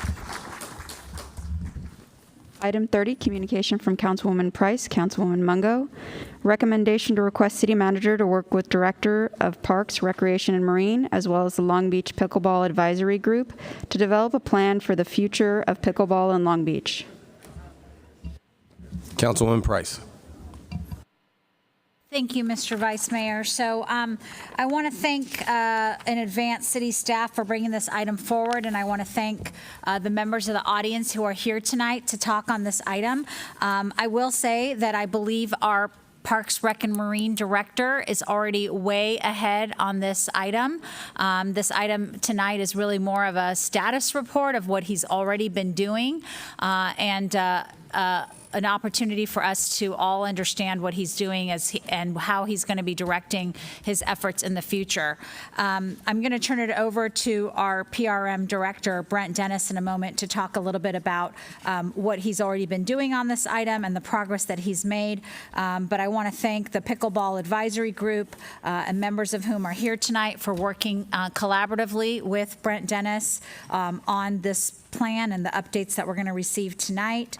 They've been a fantastic partner to the city and put in a lot of work over the past 6 months to enhance access to the sport of pickleball in the city of Long Beach. I want to go ahead and turn it over to our PRM director to perhaps give us a little bit of an update of what you're working on, and then if it's okay, I'd like to turn it over to public comment. Sure. Thank you, Councilwoman Price. So the history for at least what we call our Long Beach Pickleball Advisory Group is about 6 months old. It was brought to my attention, and I should give a personal disclosure. I do love pickleball. I experienced it in Florida with my retired mother, and it's a great sport for active adults. And actually, I've enjoyed seeing a lot of our pickleball enthusiasts introduce it to young people when they happen chance walk by and hear that melodic sound of the ball against the paddle. So, but yeah, about 6 months ago, I was able to be introduced to what I would call kind of the core leadership across the community. There were little nucleus groups of pickleball enthusiasts that were playing primarily at Bayshore and Marina Vista Park and College Estates Park. But also during the COVID era, it was not unusual to see a lot of folks that love pickleball out with chalk or tape, kind of making their own pickleball court lines on open hardscape spaces, and they had their own portable pickleball nets in the trunks of their SUVs or cars.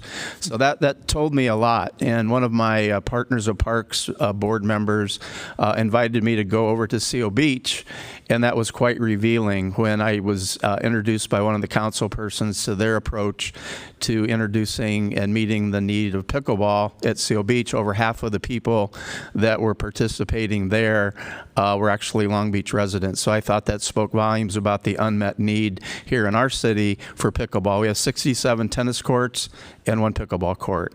So we really embrace the willingness as volunteers for these representatives to help form the Long Beach Pickleball Advisory Group, and they've really rolled up their sleeves over the past half year. We've done a lot of research. They've gone out to a lot of our parks and evaluated opportunities, what we called low-hanging fruit, to look at ways that we could maybe with dual striping of underutilized sports courts, or actually transferring some other park areas. We have some multi-use sports courts that, again, because they're not heavily used, are opportunities. But we also looked at some permanent dedicated pickleball areas, and I think that's actually the best final solution or landing point. I know we've had some identified tension in some of our parks where we would encourage shared use. We've tried to post some suggested hours, days of the week where they could share that, but it's just a difficult thing when we're not out in person managing our park sites. But this is a great request. I think certainly within the next 2 months, our group can kind of polish off what we think would be a citywide master plan for pickleball.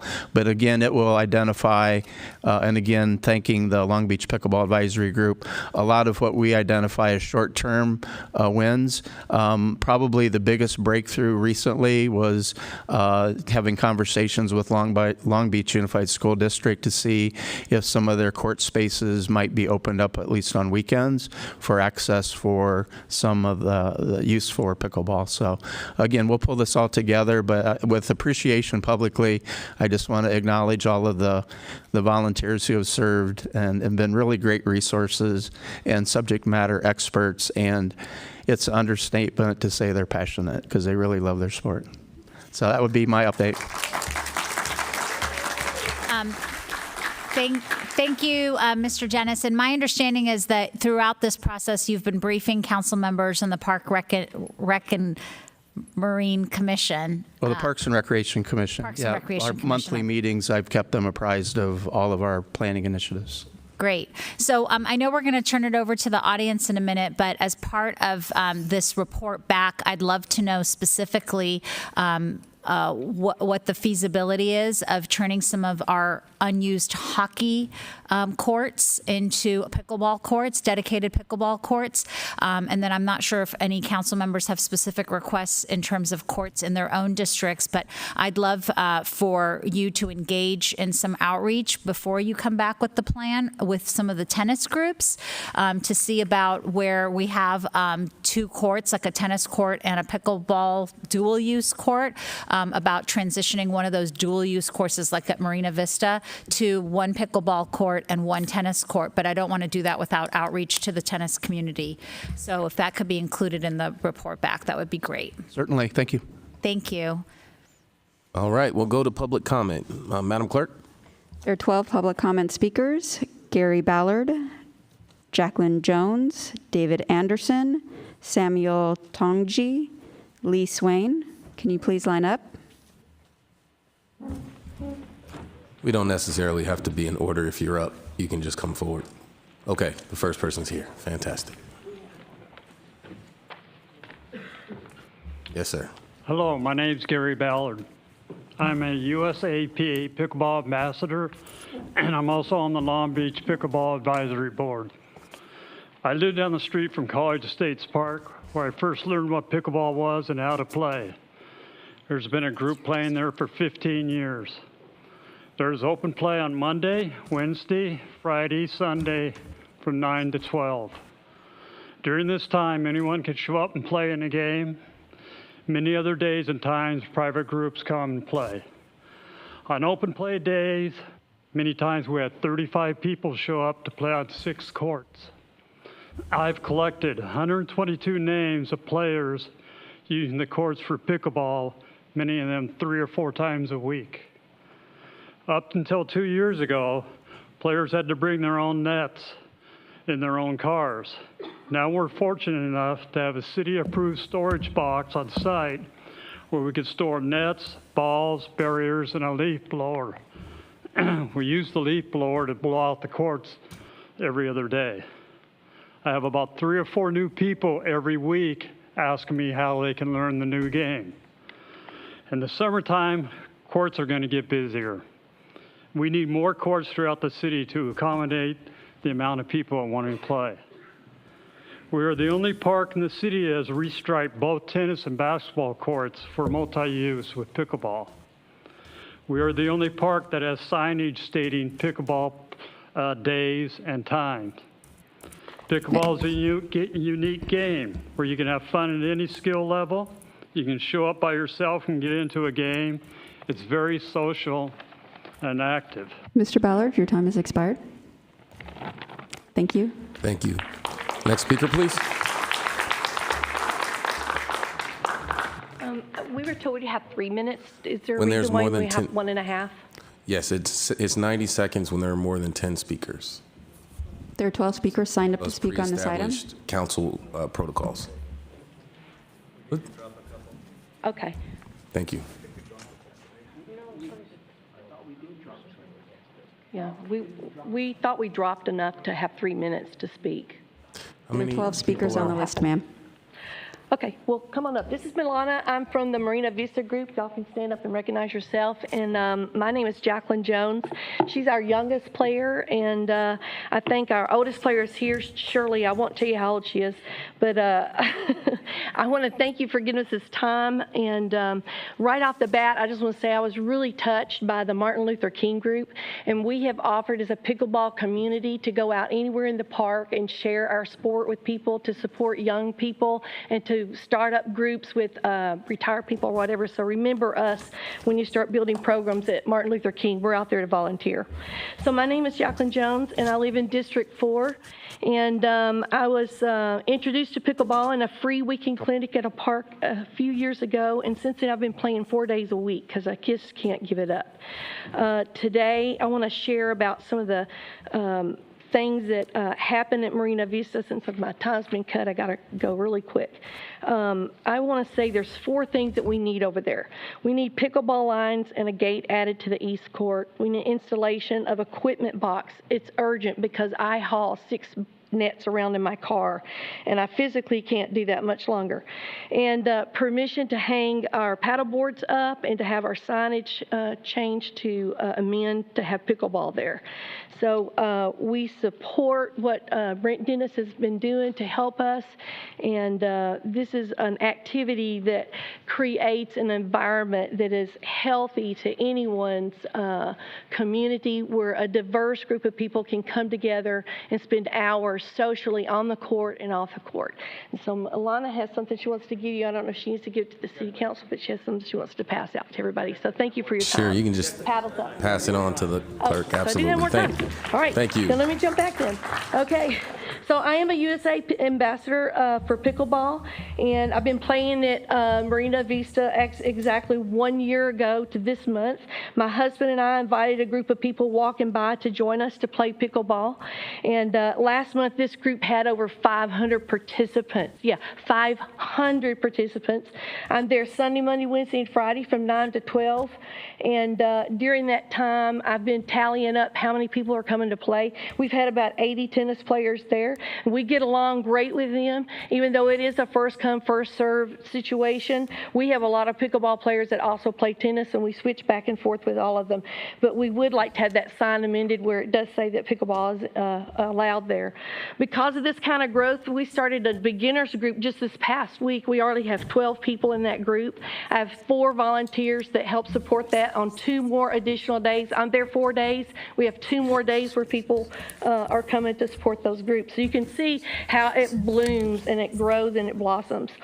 With interest continue to grow after that pandemic, it's clear that the permanent courts are needed at Marina Vista, and to accommodate the increasing number of people, some days there's 50 players sitting around all on the inside edges of the court, waiting for their turn to rotate in. Your time has Meanwhile, expired. I'm hauling 6 sets of nets in and out. So I really appreciate while we wait for permanent nets, Certainly. we can implement a security box so I can leave equipment there and I don't need to haul it around anymore. Fantastic. Thank you so much. Paddles up. All right. Paddles up. All right. Just a moment. I just want to clarify. Thank you. I just want to clarify with the clerk. So we reduced the number so we can go to 3 minutes for everyone. Correct. Fantastic. Yes, sir. You're next. David Anderson, an ambassador with the USA Pickleball Association and also a member of the Pickleball Advisory Group. Thank you very much, council members, for allowing the pickleball community to speak directly to you. That's important to us. I've been playing pickleball for a little over 3 years. It's one of the most exciting sports that I've ever played. It's very easy to learn and very addicting. I totally support the local efforts in various neighborhoods to beautify, secure equipment, obtain proper signage, and add more courts. These are areas where pickleball has taken root and flourished. The Stevely area, Bayshore, etc. But I would also like to see and promote pickleball in other areas of Long Beach that have not heard of pickleball or is not as affluent as these areas. Long Beach is a very diverse city, and I do hope that this great sport can make its mark on other areas with permanent courts for all.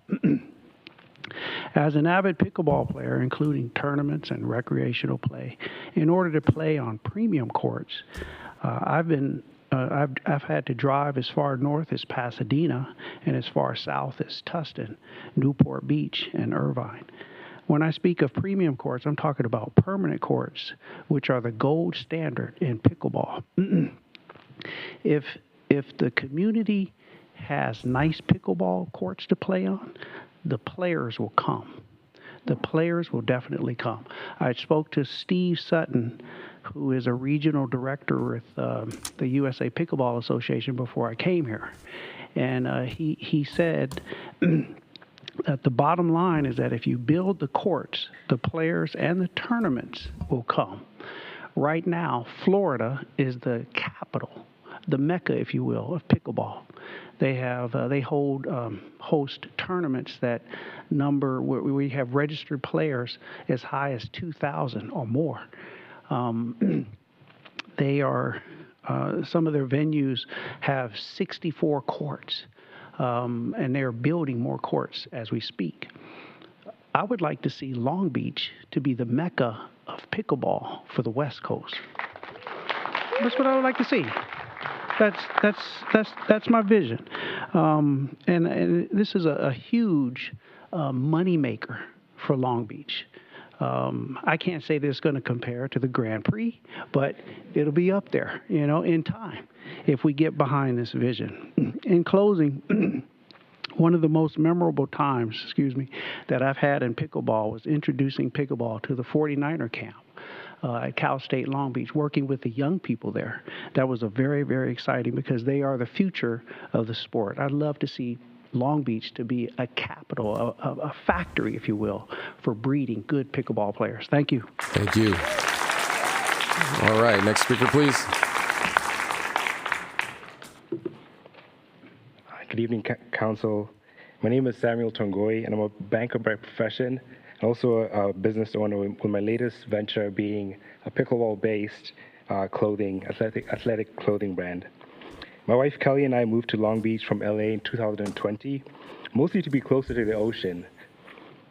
We discovered plenty of recreational activities in the area and got into paddleboarding, surfing, golf, and even boating, hoping to make new friends who shared our passions, which we did. But it wasn't until we discovered pickleball that the magic began to happen. Seldom did we leave the courts without exchanging phone numbers with other players and arranging to play again. Almost all our new friends in the past 2 years were met on the pickleball courts, and almost all our existing friends have since caught the pickleball fever. Unfortunately, most of them are at work and weren't able to come for this, but they sent me as their representative. Long Beach has an abundance of natural landmarks, but it's usually the people that make a place. And Long Beach is no different.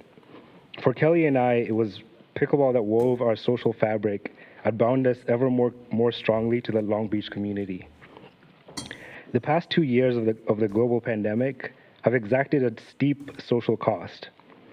As the world emerges from the pandemic, we have much to make up for, heightening the need to invest more in activities that will connect us, connect people and help us make up for the lost social years.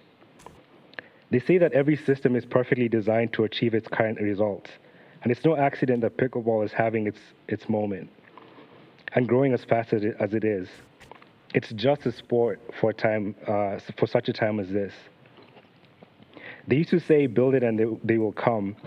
But now conventional wisdom says, if they come, build it. And so I implore this council to seize this moment and make the investment necessary to ensure that the residents of Long Beach have the outlet that they need for their pent-up social, emotional, and physical energy, and a new public square in which to build the relationships that will drive our community forward. Thank you. Thank you. Next speaker, please.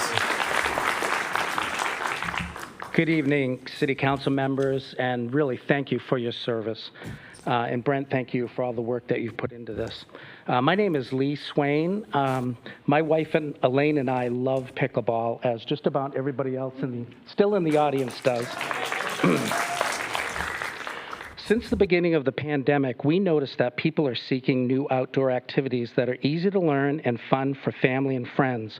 Pickleball has satisfied this need by enriching social and well-being opportunities in many communities throughout Southern California. I've seen firsthand how much the sport of pickleball has benefited people of all ages and backgrounds, both physically, socially, including my own family members. My request is that the entire council support the development of both short-term and a long-term plan to develop first-class permanent pickleball courts in Long Beach. Basically to satisfy the current and future demand of this incredibly inclusive and fun sport. And if you haven't tried pickleball, I truly recommend that you and your family try it. It's really amazing. Due to its popularity and rapid growth, with nearly 5 million Americans now playing throughout the country, many jurisdictions around the county or the country have already completely converted tennis courts into pickleball courts.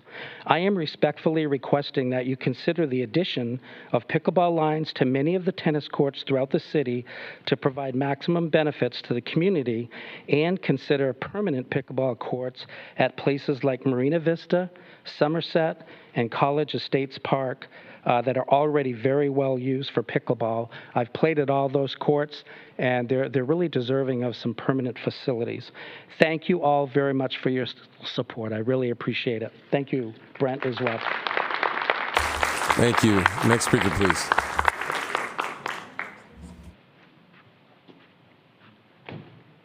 Hello. I just wanted to put things into perspective a little bit locally. Following the statistic that we were given that there's one pickleball court in Long Beach and 60 or so tennis courts. There are 26 pickleball courts in Seal Beach, and Seal Beach has a population of 1/20th of Long Beach. They have 26,000 people, and Long Beach has 470,000 people. So I'd really urge the council to earmark some funds. One last thing, pickleball is growing at 39% per year in the United States. Thank you. Thank you. Next speaker, please. Good evening, Vice Mayor and City Council members. My name is Ed Tang. I'm a resident of District 3. I've been playing pickleball for almost 3 years now. I'm part of the Long Beach Pickleball Advisory Group. I'm really speaking on behalf of the Long Beach residents that do not play in Long Beach because we don't have dedicated permanent courts. Majority of us are high-level players, probably around 50 of us, and we play anywhere from Seal Beach, Tustin, Irvine, Newport, and Huntington Beach. If there were permanent dedicated courts in Long Beach, I am sure that majority of us will come to Long Beach and play in Long Beach. We would love to see Long Beach to be the hub of pickleball. We have the potential to do that. A simple analogy, if you're a high-level basketball player, you're not going to play on a basketball court with a temporary basketball net and backboard that you buy at Walmart. You want something that's sturdy, built specifically for basketball. And that's the same way when it goes for pickleball. So today, I'm going to make this brief. I look forward to the day where I and other Long Beach residents that are not playing in Long Beach come back to Long Beach and play pickleball. Thank you very much. Thank you. Next speaker, please. Well, just a moment. Madam Clerk, what are you keeping track? Okay, we have 3 more. We have 3 more speakers, Mark Leonard, Stephen Kelton, and Amalian Brown. Is that correct? Okay, 4 more. Fantastic. Thank you. You have the floor, sir. Okay. Good evening, council members. My name is Joseph Anselmo, resident of Signal Hill and Long Beach for 22 years. I wholeheartedly support this plan for dedicated pickleball court development. Honestly, the sport efficiently utilizes a very small footprint to include and engage a large number of players at all levels of age and skill, accommodating 4 pickleball courts to 1 tennis court. The sport really provides and promotes exercise, competitive camaraderie, and just a lot of fun for a lot of people. Thank you. Thank you. Next speaker, please. Hi, my name is Stephen Kelton. I've lived in Long Beach since 1987. I'm all in favor of the permanent courts. It would be great. I want to speak more directly to Somerset Park. If you see the Signal Tribune, we had a reporter there Saturday. She did a great article in the Signal Tribune. We do encounter some issues with tennis players. We get there early. We all bring our own nets. We chalk out our courts. And then the tennis players say, well, you get 1 hour. I said, well, there's 30 people here. If we want to play your game, we put 30 rackets up here and be here a week. We don't want to do that. We want to get along with them. We think it would be nice if we had multi-use to those courts, tennis courts. We also use the volleyball court, whichever available. And we just chalk it on. When it rains, we re-chalk it. Sometimes we have 4 courts, 25, 30 people playing there on Saturday morning at 9 o'clock. Thursday morning, maybe 15 or 20. We do run into actually 3 people, but I see their point. It's a tennis court. It says tennis. It doesn't say anything about pickleball.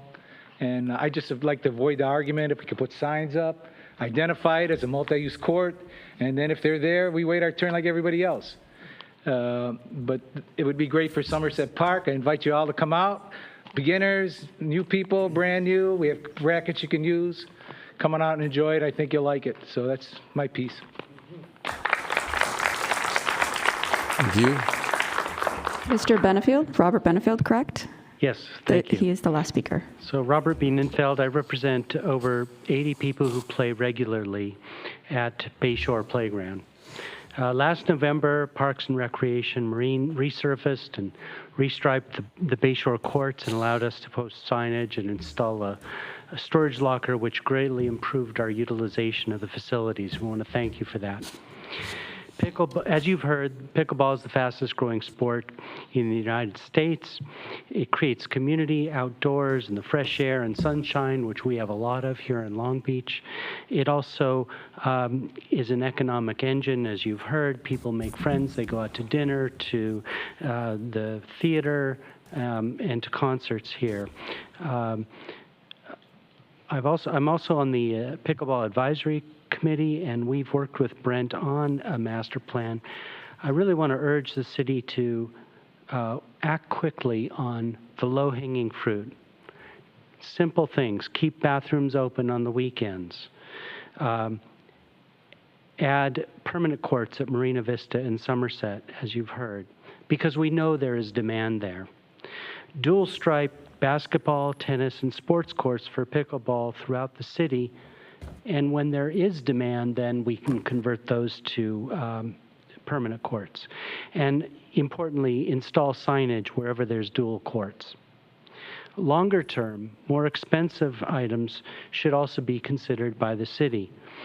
The Bayshore roller rink, as Councilwoman Price has mentioned, would be a great pickleball facility.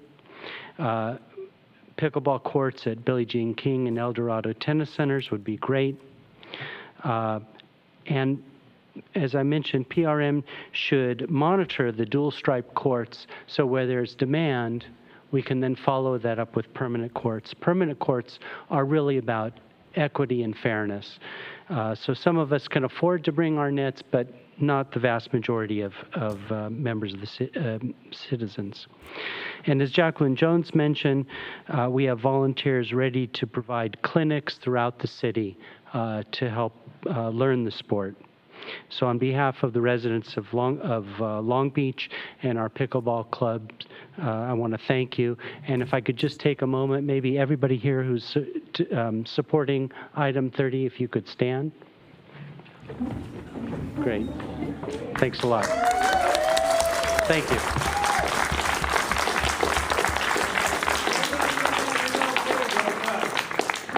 All right. Does that satisfy public That comment? concludes public comment. Councilman Price, back to you.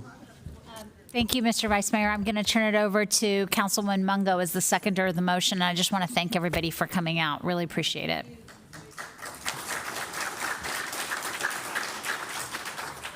So I've had the great pleasure to meet some of you via phone, via in person, and then more recently, many of you know my husband has become addicted to pickleball.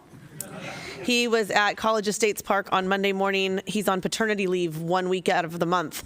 And the first thing he does on Monday morning is he goes and plays pickleball. So he is, yeah, thanks. Many of you have seen me sitting on the side of the court. My brother and him are out there playing. But I will say that when we were first introduced to pickleball from my sister-in-law, and I love my sister-in-law greatly, she had a shirt on that said, "I'm sorry, I can't, I'm playing pickleball." And I thought, what kind of crazy obsession could she have gotten into so young? And where are we with this pickleball thing? And they tried to argue that pickleball is the new tennis. And I said, my brother tried to argue that roller hockey was the new whatever when my brother was involved in roller hockey, but that fell out and here we are. But pickleball is on fire and going nowhere. I hope that pickleball is considered for the Olympics. I feel that it is an amazing opportunity to really display a sport that goes from very, very young to very, very old. In my own neighborhood, there's a school in my neighborhood surrounded by houses, and on Saturday mornings, there are a bunch of Long Beach lifeguards actually who bring their nets onto the parking lot and start pickleball tournaments on parking lots now. And so I can see the growth and support, but those parking lots only work if you live close enough that you can get home and get a bathroom. And so some of the things that I've kind of talked about is that, yes, I believe in supporting the growth of pickleball, and I think we need to add at least 20 permanent courts across the city. But I'm typically not a big supporter of taking from one to give to another. And so what I would love to see is adding 3 tennis-size courts to El Dorado, but chalking them out for 12 pickleball courts, because pickleball courts are so much smaller. I'd love to see a reservation system and a trust fund where, similar to tennis, you pay, I don't know what it is, $2.25 for an hour of a court time, which split over 4 people is almost nothing, but that money stays in pickleball. Because right now, that money at the El Dorado Tennis Center pays someone to go clean off the courts every day. Every morning at 6 a.m., there's a guy with a blower blowing off the leaves of the tennis courts. And while it's great that you do that today, that's not sustainable in the long run. There needs to be a system in place that is protected, that ensures that you have the long-term resources to maintain the bathrooms and have the blowers and to replace the nets and to add shade structures that tennis has always had. And tennis has 2 trust funds in the city, and I'd like to also see in this report back the discussion of a trust fund for pickleball. I'd also like to see, now that I've been to the pickleball courts, I have seen how the reservation system goes and the competitive nature of getting on a court and what that looks like and how that all plays out. I have advocated in this city for many, many years about transparency of reservations. And we currently have a system where you can see when someone reserves a birthday party in the park. That's great. We need to have that same transparency of reservations for courts across our city. And it needs to be a system that's easy to use, similar to, well, hopefully easier than our golf system, reservation system, but that gives a benefit to a resident card. Resident card holders in the city of Long Beach have a benefit to Long Beach golf courses. As a resident of the city of Long Beach, you should have a benefit of first priority to reserve pickleball courts in the same way that if you're a member of the military, my husband gets first reservation for a golf time at the Navy course. And we need to look at what that looks like long term so that Long Beach residents have that benefit to get these courts. So I'd like to see 20 new courts permanent in 12 months. And then I'd like to come up with, not all of them, but some of them having a reservation system that allows for, I don't know if it's $1 an hour, a quarter, whatever it is, to make sure that there's some money set aside that every year we're investing back in the growth of pickleball. Because I see pickleball taking the country by storm, and by 2028, I don't know where we'll be, but I imagine that it could be one of those exhibition sports at the Olympics, and I'd be very supportive. All right, thank you. So I'll just add my support here. What an enthusiastic bunch this is. I'll tell you. Look, I think from the last two presentations, it's very clear that residents are hungry for recreation across the city. And so I certainly welcome this. And you never know what that spark is going to be. You know, I remember we did a community garden, and all these volunteers who cared about community gardens came out, and we started building community gardens everywhere because it was such enthusiasm. And you never know what the spark is going to be. I like what Councilmember Mungo said about, ultimately becoming an Olympic sport. Billie Jean King learned to play tennis at Houghton Park in North Long Beach. You never know where the talent is going to be. So if someone's playing pickleball at Houghton Park, who knows what the future could be. So Councilmember Price, thank you so much. I think it's a great idea. And let's go ahead and go to our vote.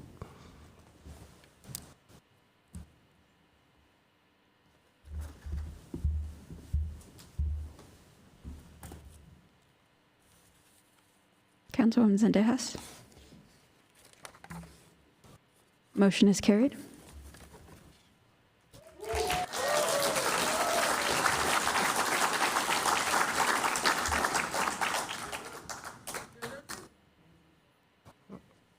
All right, did we announce the vote?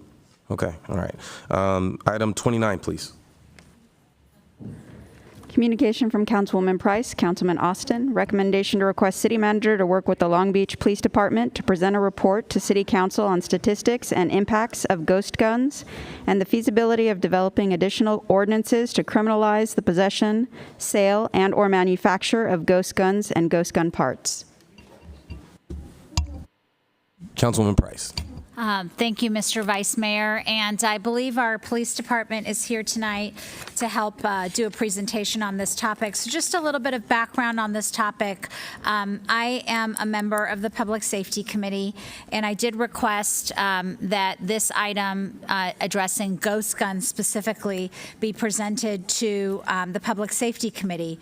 So, and I started that process in January. And in late February, the committee heard a report on ghost guns, and the results of that presentation by the police department was eye-opening and frankly, in my opinion, one of the biggest public safety concerns facing our state right now. It may be facing other states, but I don't know the stats on other states. I just know that in the state of California, the #1 public safety threat right now is ghost guns. So our police department brought back the presentation, and staff presented to us some facts about ghost guns, and we talked a little bit about legislation that's going to be coming forth to the state for consideration. The item tonight that's before you has nothing to do with the state legislation. It really is just a report back for us about the feasibility of developing additional ordinances locally to criminalize possession, sale, or manufacture of ghost guns. And I imagine that with this directive, city staff would go back then and our police department work with our city prosecutor to come up with potential legislation that we could take up in this area specific to ghost guns.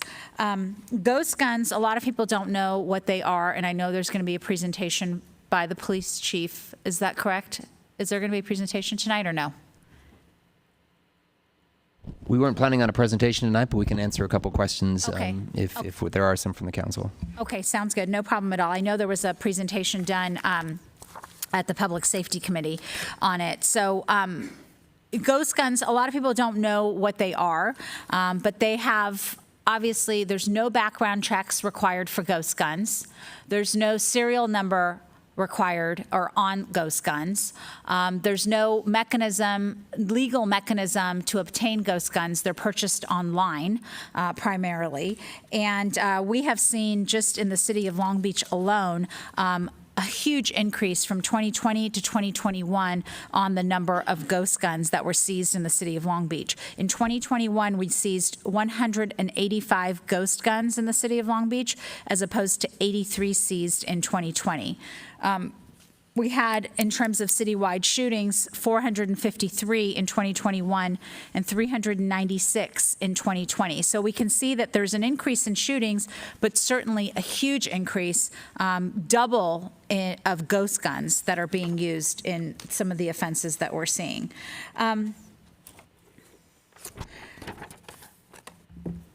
Unfortunately, the reality of ghost guns is that anyone can buy a ghost gun with no background check, making it easier for prohibited possessors or anyone intending to commit a crime to possess or access a gun.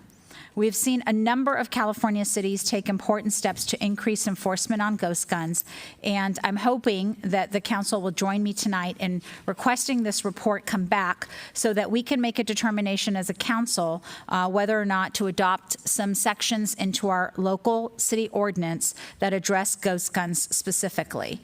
I think the urgency of this item is clear in light of the events of the last few days, in light of the increase in gun violence, and in light of the seriousness of gun violence and the impact that it has on victims and their families.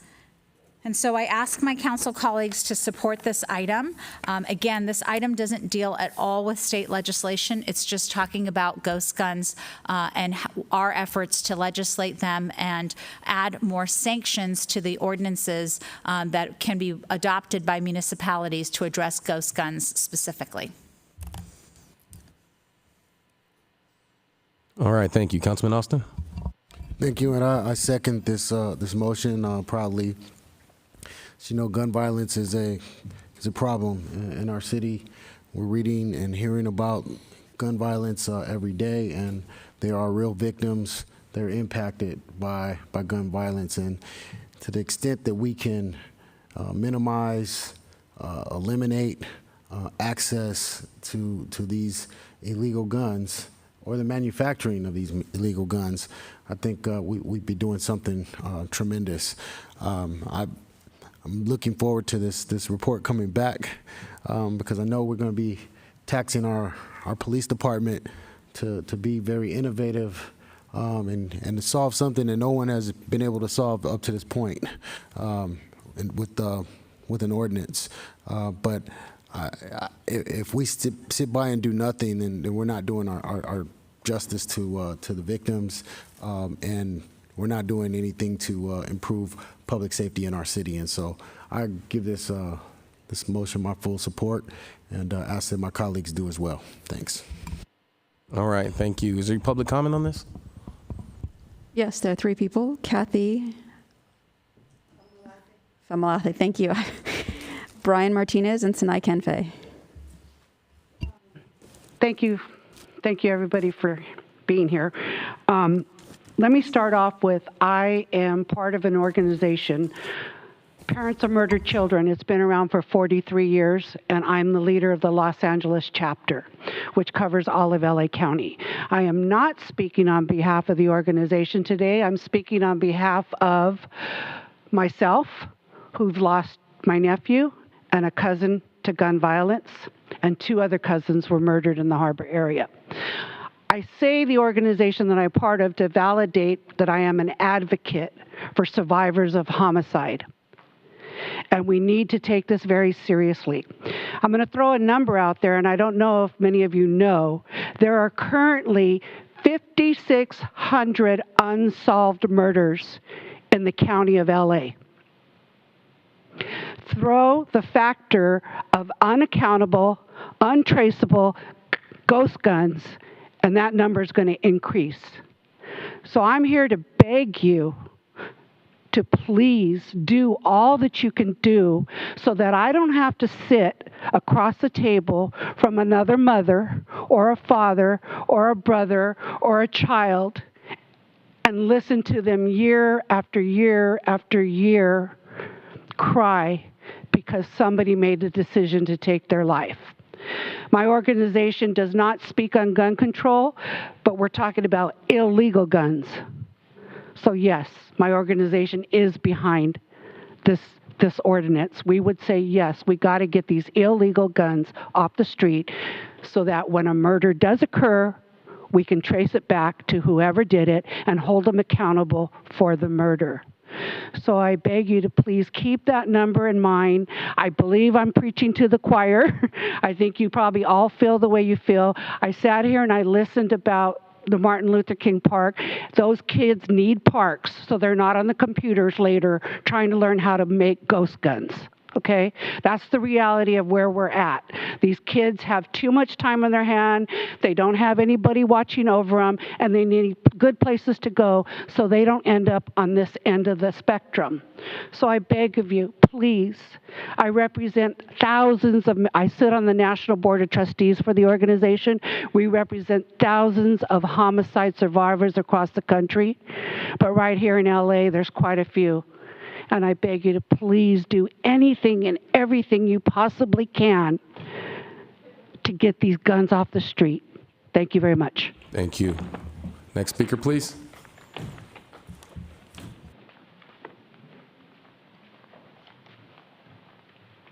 Thank you, Chairman and Council. My name is Brian. I'm the Long Beach Deputy for Assemblymember Mike Gibson of the 64th District. Mr. Gibson was pretty elated when he saw this would be in the agenda today. And he wrote a letter, and I will now orate it to the Council and attendees. Subject, letter of support for Council Item 22383, report on ghost guns and feasibility of ordinance strengthening enforcement. Good evening, Council. I applaud and fully support the City of Long Beach in its process to create a local law that would criminalize the production and possession of ghost gun parts. Despite reforms to regulate them, ghost guns continue to be a pervasive issue for local governments across the U.S. So much so that President Biden and the Department of Justice have proposed a rule change to federally redefine the term firearm to encompass its parts and kits, such that they are regulated and require a background check and serialization. 2 days ago, we had a mass shooting just blocks away from the California State Capitol. President Biden has once again called on for more reforms, this time for all of California to formalize a statewide ban on ghost guns. Let me be clear, this isn't a new issue. After numerous attempts, I was able to propel AB 879 into law. This California law required a state background check for individuals seeking to purchase firearms and receivers. It requires the Department of Justice to electronically approve the purchase or transfer of firearm parts through a licensed vendor. It also requires the sale of firearm frames and receivers to be conducted by a licensed firearm precursor parts vendor. Unfortunately, as the problem has worsened, it's clear that a more aggressive framework is necessary to prevent the continued proliferation of these weapons into our communities. Therefore, I stepped up to the plate and introduced just this year AB 1621, which will completely ban ghost guns in every community statewide. Support from our City of Long Beach is critical in making this ban a reality for every community in our state, and joining alongside of other communities like San Diego, San Francisco, and Oakland, which have levied citywide bans that make it illegal for any resident to possess or buy these weapons. We need all hands on deck to eradicate gun violence. It's our community's wildfire in the 64th District and those alike. And as the Assembly member always says, it takes a village. Thank you very much, and I appreciate the opportunity to speak. All right, thank you. Next speaker, please. Is Nai Kenfei in the audience? He is the last speaker. That concludes public comment on this item. All right, back behind the rail. Councilwoman Price. Thank you, Vice Mayor. And I know, I apologize. I thought the presentation that we had at Public Safety would be shown tonight, and that was my fault for my lack of clarity. But I'm not sure if the camera can pick up on this, but a ghost gun is just, it can be made through a 3D printer. It can be made using plastic, and now there are 3D printers that can actually make it using metal. But it's just different gun pieces that are molded and printed. And the most common model that we see right now is our Glocks that are made. And the interesting stat that I found in Long Beach last year was that of the ghost guns that were found to have been used in crimes, 2 were in homicides, 21 in assaults, 10 in batteries or threats, criminal threats, PC 422s we call them, 4 in robbery, carjackings, 2 in sexual assault, 4 in domestic violence, 4 in non-injury shootings. And this was the most interesting stat that I found. 116 were sold, possessed, or illegally carried. That just means there's more and more people walking around armed with ghost guns, which to me was the scariest stat. Found property, there were 5. Suicides, there were 4. That's a particularly hard reality for me to understand because you can purchase these online with no background checks. And I don't know how many of you know of children who were youth who committed suicide just in the last few years as a result of COVID and used a gun to effectuate that intent. And I do know a youth that happened to, a very good friend of ours. And so the fact that they're so easy to access is really concerning to me. I try really hard not to exaggerate things, but I will tell you this is the #1, ghost guns are the #1 public safety threat facing our state. Because they're so easy to acquire. And all of the measures that we've put into place to make sure that the wrong people don't have access to guns are completely eliminated through ghost guns because anyone can purchase a ghost gun.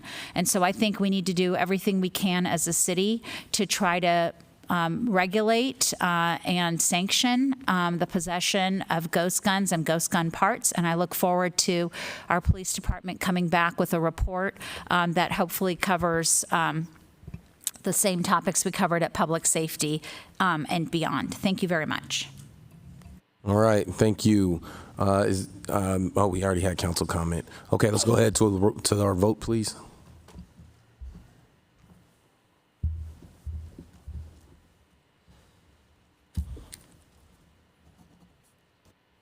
Councilmember Uranga. Motion is carried. All right, thank you. We're going to go to item 32, please. Thank you. Communication from Vice Mayor Richardson, Councilwoman Allen, Councilwoman Sorrow. Recommendation to direct City Manager to work with the Department of Health and Human Services to provide an update on progress of the city's REACH teams. Fantastic, thank you. This request this is a request for an update from staff on an important program that the city has been in development for quite some time. We know that the situation of homeless in our streets is incredibly significant and important, and we know from previous homeless counts that a significant driver is mental health and behavioral abuse and substance abuse and things that require a certain level of care. And in fact, 36% of individuals experiencing homelessness suffer from mental illness in our city. We began a few years ago looking at alternative models, and initially it was the HEART teams. And the HEART teams were successful, and we deployed them. During the reconciliation plan, there was the framework for reconciliation. There was significant calls for alternative response models, and one that continued to come up was Cahoots. Cahoots in Eugene, Oregon. Cahoots. Well, the city didn't quite do Cahoots, but we did something pretty close to it. And we framed it as a pilot, and it was necessary. It was referenced within our plan, and that pilot is finally up and going. But I can tell you there's certainly, it's been about a year since we initiated this, and we are very close to a launch. And We know that we were expecting to hear an update, and so the idea here is we would like for staff to come back with a report rooted in data. Tell us how the program's doing, what the next steps for the program is there additional opportunities with some of the work that we're doing now around localizing mental health and bringing down additional support from the county and the state? And what is the city's current plan based on data to expand the program to meet greater need? And so we would love to see this report come back to City Council, and particularly in the context of how we can expand the program within FY 2023.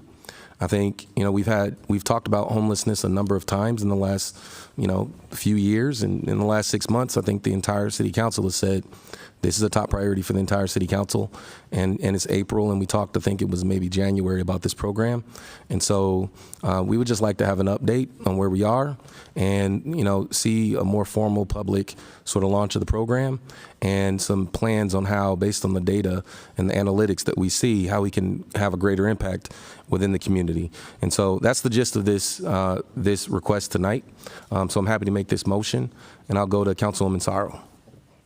Thanks, Vice Mayor. I support this item. In the last Public Safety Committee meeting, there was an item to do a report on the interdepartmental team in addressing homelessness, and we did get a little bit of information about how the REACH team work, and I think it's so important that people do know how our interdepartmental team work, and that most of the calls do come into LBPD, but at the same time, a lot of it can go into the REACH team for non-emergency, or how do we dispatch clinical social workers and many other people that can be the first responder.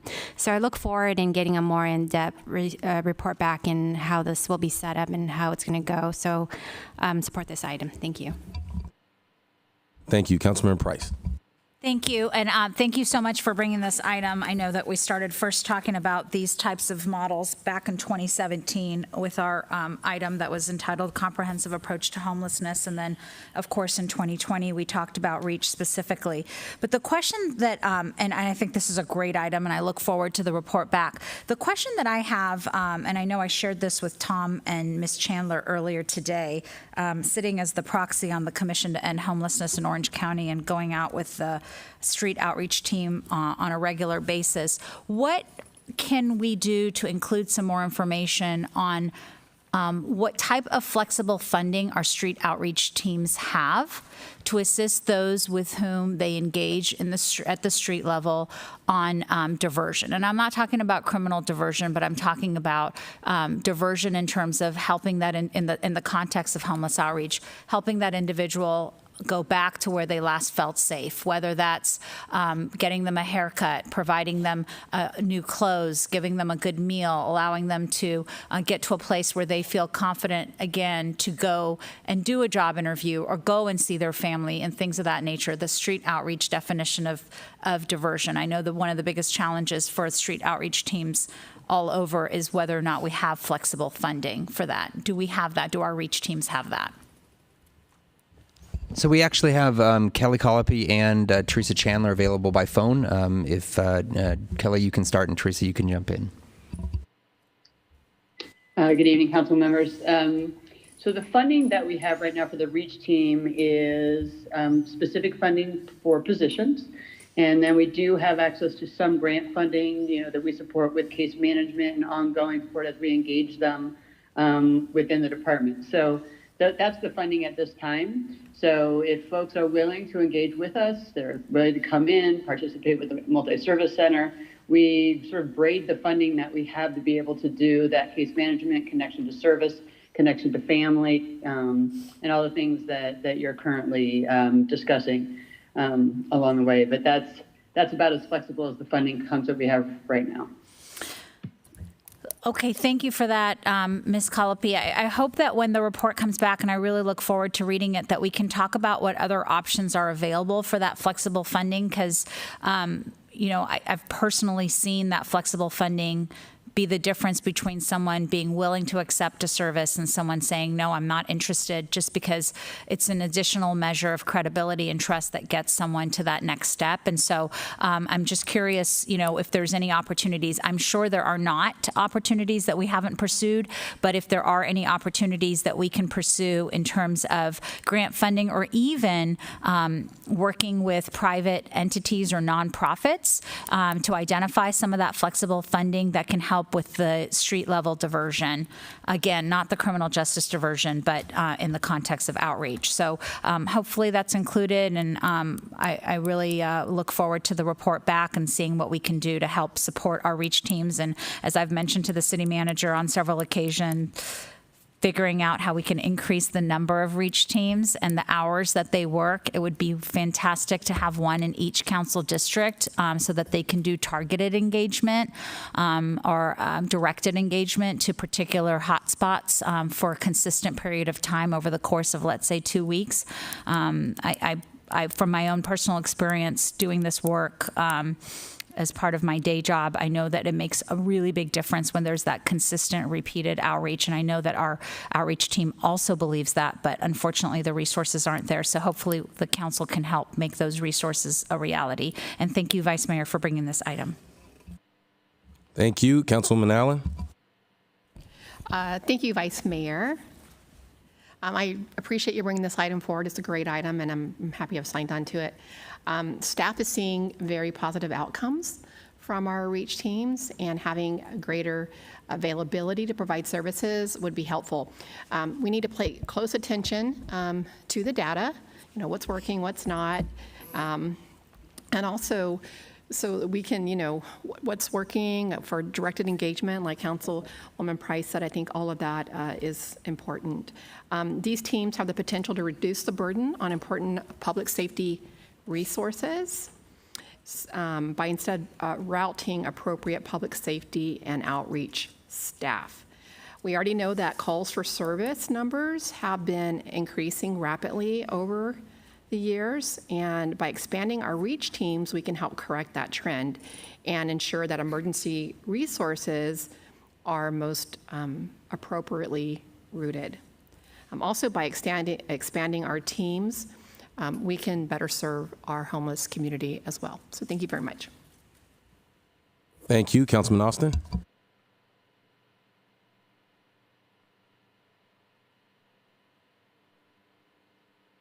Yes, thank you. I like the idea and the spirit and the motion and the direction that we're going in. I just wanted to clarify with staff, how long have we had REACH in implementation? Kelly. Yeah, so REACH was funded in the FY21 budget.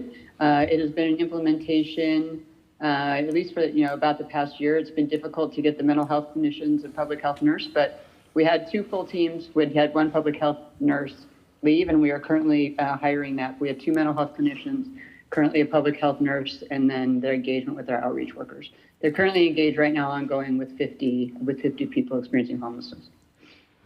So that's encouraging, and I think if we've learned anything about our homeless outreach and services approach here, is that we have had to be flexible and adaptable to the circumstances and our resources.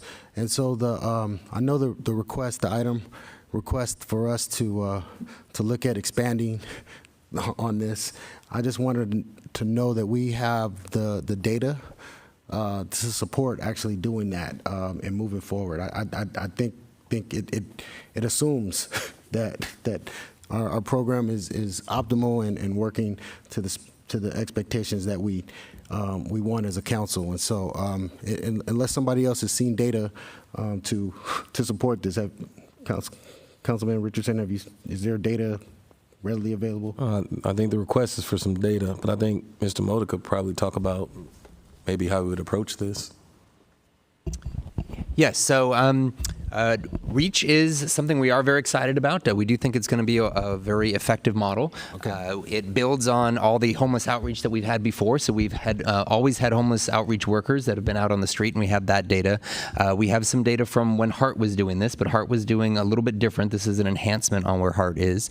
And so our plan is to bring this back. The request tonight is to bring back some additional data and show you what we've been able to accomplish so far. It is still just getting started. We're actually still waiting on equipment. The pandemic wasn't kind to us in terms of even just being able to order some of the equipment for the trucks and that type of thing. We plan a major launch probably in the next month and a half to be able to really educate the public about this and about what they do and what they can accomplish, and then start looking at that data.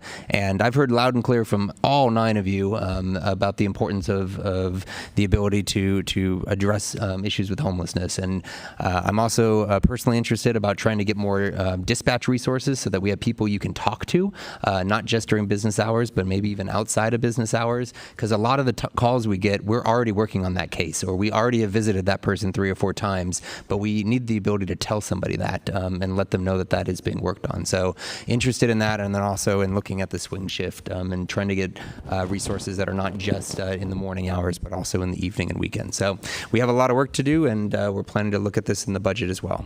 I think that's great. I certainly support the item, and like I said, I support the direction. I just don't want us to jump into assumptions without ensuring that we are evaluating the data and making good, informed decisions. And if we need to tweak our model, right, to ensure that we're getting the optimal results, we need to have that flexibility to do so. Thank you. Fantastic. Thank you. Council members Andejas. Thank you, Vice Mayor, for this item, and Councilwoman Allen and Councilwoman Sorrow. As the item mentions, our homeless crisis is a consistently urgent matter that requires an intersectional approach. In Long Beach, we are constantly addressing our homelessness situation through multiple approaches, and oftentimes, because our teams are so busy doing amazing work, we fall short on communicating those city efforts and actions that are being made every single day. I think these types of updates are important because they help not only to identify areas of possible improvement, but to also showcase ongoing projects. It also informs our residents about all the efforts that we are making as a city. I also do want to take a moment to thank our Reach team for all the incredible work and outreach that they've done for our neighbors experiencing homelessness. It's really valuable work that they do on a daily basis. So thank you for that. I think having them as an alternative response team to police is a critical step in reforming how we respond to crisis and ensuring our responses are aligned with the vision we've heard from the public and with our racial equity and reconciliation plan. I do have a question for staff, or maybe for Kelly. If we've had, again, it's a data question, if we have a number that we could share in regards to how many 911 calls or calls have been made to our Reach team and our MSC team so far since Reach has been implemented, if that's something we have available. Councilmember, I don't have those data at this time, but it's something that we can bring back as part of the report. Thank you. I think it was incredibly valuable to be able to bring this item forward.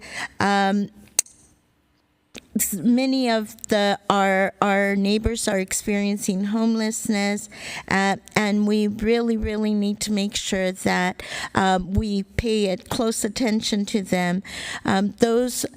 those people might be even suffering from mental illness. And I think that it's very, very important that we as a city and city leaders look into that and try to provide as much resources as we can. So thank you very much for this item. Very supportive. Thank you. Councilmember Supernal. Thank you. I'd just like to add a component here, and I discussed this with the city manager yesterday and Teresa Chandler, but my colleagues didn't hear it, and Kelly Colopy didn't. But at a certain point, these cases can be handed off to the LA County Department of Mental Health, and that's where our office loses track. And city manager just mentioned, like, a case might already be in the system, and that's great, but folks are gonna contact our office. So maybe through Reach, if they are updated with what's going on with LA County, maybe that information then could get back to the council office as an update. So that's the point. Tom, I know you know what I'm talking about, so I think we're good. Thank you. All right, thank you. I'll just summarize with, I think there's a lot of exciting work happening around what we're doing.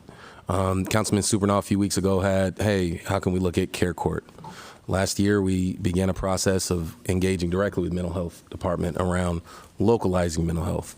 And they're having those roundtables now and looking at what local control we could have. I think that's incredibly important. I think, when we think about the work we've done on shelters, the work we've done on Project Room Key, but really mental health is where we need to do work. And it seems like it's attention of the state, the county's engaged. We've got some innovative models. So I think the idea here is let's get this, this program's been going for about a year. So it's time for the city to have, a report, think about a data-driven approach to how we can build on this program. I don't think it should be an arbitrary number of how many units or whatever. Let's see what the data says the need is and see what the gap is so that we can, work toward that goal. I think what it is like having a comprehensive approach, a real comprehensive approach to really tackle the mental health crisis in the community. And so I want to thank you, my colleagues for their support, and let's go ahead and go to our vote on this. Oh, public comment. There is no public comment for this item, for the record. There's no public comment. Fantastic. All right, let's go ahead to our vote.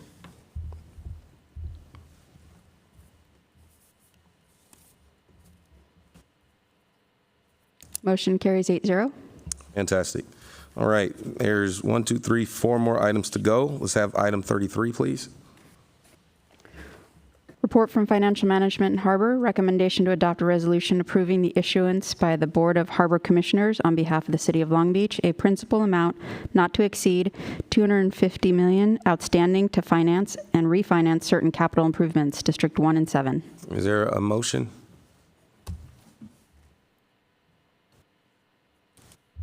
Okay, moved and seconded. Is there any public comment here? Dave Shukla. All right. Let's have our vote, please.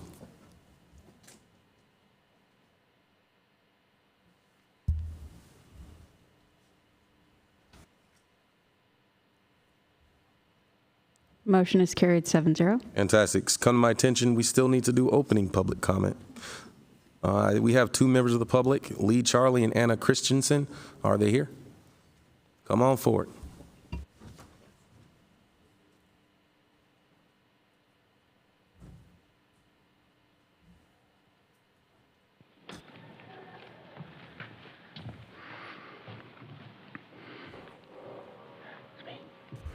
All right, you have the floor. Good evening.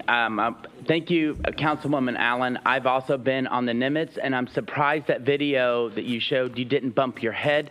I've been on the Nimitz and stayed the weekend also, and I came back with a bruise. So I'm surprised you didn't have a bruise. But anyway, good evening. My name is Lee Charlie, but I go by Rich. I would personally want to thank every city council person for sending out weekly newsletters to all your constituents. It's informative and a very quick read. So as a resident, I made you all a newsletter on some of the issues I'm seeing and hearing from residents that I'm meeting every single day. My political strategist says I'm not allowed to return home until I meet 20 new residents a day for the next 50 days. So I've met these 3 new residents that just relocated from other states to Long Beach. This really nice family has been seeing these really cute and fun dogs that are really skinny and and fast moving. So they purchase these huge bags of dog food, and every day they're dumping food on their driveway. The problem is these dogs are coyotes. These are wild coyotes. I met 2 new families. One moved as a Marine Corps family that just put out all their leftovers every night. They take all their food and just think they're being great, but their wild coyotes are eating them. And so then this weekend at Drake Park, I met 10 different families, and I held their dogs, and they showed me pictures on their cell phone. Their dogs are now bringing back dead animal pets parts. And I've met with 2 people, and they walk their dogs early in the morning, and there's dead pets, pets, and they've showed me on the phone. I couldn't add that. So I would ask the city council, can we please maybe look at what we're going to do with these wild coyotes? There was a lady that just saw I can't say the word because I Googled it, a female coyote, and has 5 pups, and they're walking around, so we have 14. Also, there's a huge homeless encampment of soccer right across the soccer field, and I know almost every one of them. And the coyotes are eating their pets. So a restaurant and all the local businesses are bringing frozen microwave dinners, and they line them up so that way the coyotes are taking the microwave dinners, and it warns them. Then they all have BB guns and knives, and they're arming themselves. So I would ask that someone maybe, I don't know what to do with these wild coyotes because I'm pro-animal, but I think that it should be looked at. So that's why I'm bringing it to your attention. The next thing is that dogs love that open field in Drake Park, and it's so awesome to see them on Saturday and Sunday play. Almost every resident I've met has a dog or a cat. The problem is there's also this huge intramural for families. Then they play soccer, and the problem is that they step in the curb. So these dogs are not curbing themselves, and these families are bringing their children. So now they come 30 minutes early, and you'll see them cleaning themselves. So my question is, and the Drake Park, Cesar Chavez, can we please add a dog park to Drake Park? It's desperately needed. I have 95 emails and family and phone numbers that have dogs, and they all want a dog park. Thank you so much. Thank you. All right, we'll go back to the agenda now. Item 34, please. Oh, Anna Christensen, you're here. Come on forward. I didn't see you were here. No, I wasn't here. Sorry, I had given up, and then I got talking with Brent Dennis, so I'm still here.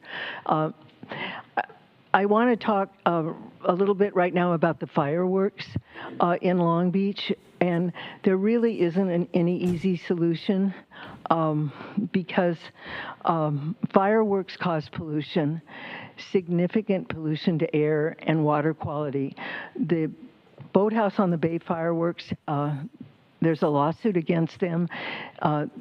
It's been reactivated because there was a pause in the lawsuit because the person putting on the show was supposed to do water quality testing after the fireworks, but he hasn't done an adequate job. So now that lawsuit's back on again. But what we learned from that lawsuit and from the experience in San Diego and in La Jolla is that they are violating the Clean Water Act just by their very nature. There's no safe, clean way to have a fireworks show, which we all, well, I personally love them. So we have to make a choice. When we're talking about the bay, Alameda's Bay, it's pretty small. The fireworks go off, of course, from our perspective, looking at the history of the herons there, they do definitely alter their behavior. They frighten them. They flush. There were some dead ones in the parking lot after the show last year. While we can't say for sure what caused the birds that were out, the little terns, the elegant terns, to abandon and start drowning. It could have been the fireworks we had downtown, but regardless, anyway, the terns got rescued. That was heroic. Lenny Arkansas and all these rescuers came and rescued terns and rescued terns. Of course, they had chosen to nest on a barge with a pile of rocks, and so it might have happened anyway. I don't really know, but what we do know is loud noises scare birds. They scare our pets. They scare vets. You know, there's a downside. We just automatically think this is how we celebrate. And I think we have to look at the ways that some people choose to have fun that maybe aren't very healthy for them or for other people. And can we figure out a different way. But at least for the one in the Bay, we're really hoping that we can get the support of you as a city council to not have fireworks. That our water is in the Bay is already at risk due to the pumping situation. We already know that, and we're doing a lot to bring people to the beach. We have a beautiful new playground at the end of Cherry Beach. I was just at it. It's pretty amazing. I'm terrified. I don't understand how anybody can go on those ropes, but whatever. Everybody seems to be having a great time there. And then we have more water features. But do you really want to bring people to the beach, to the water that is, we already know it's polluted, but we don't need to add the fireworks. And, I feel bad about it, but no fireworks. Thank you. Thank All right, that satisfies public comment. Madam This is Clerk? not second public comment, sir. This is not second public comment. I did receive a card. Sir, we haven't Second gotten there. public We still have a comment. little Thank bit you. more on the agenda. And I just want to announce Councilmember Uranga had to leave early as to travel for the Coastal Commission meeting. We have 3 more items, then general public comment number 2. Let's do item 34, please. Report from Health and Human Services, recommendation to authorize city manager to accept grant funding in the amount of $4,579,224 for the lead-based paint hazard control program citywide. All right, it's been moved and seconded. Any public comment on this? There's no public comment on this Members, item. please cast your vote.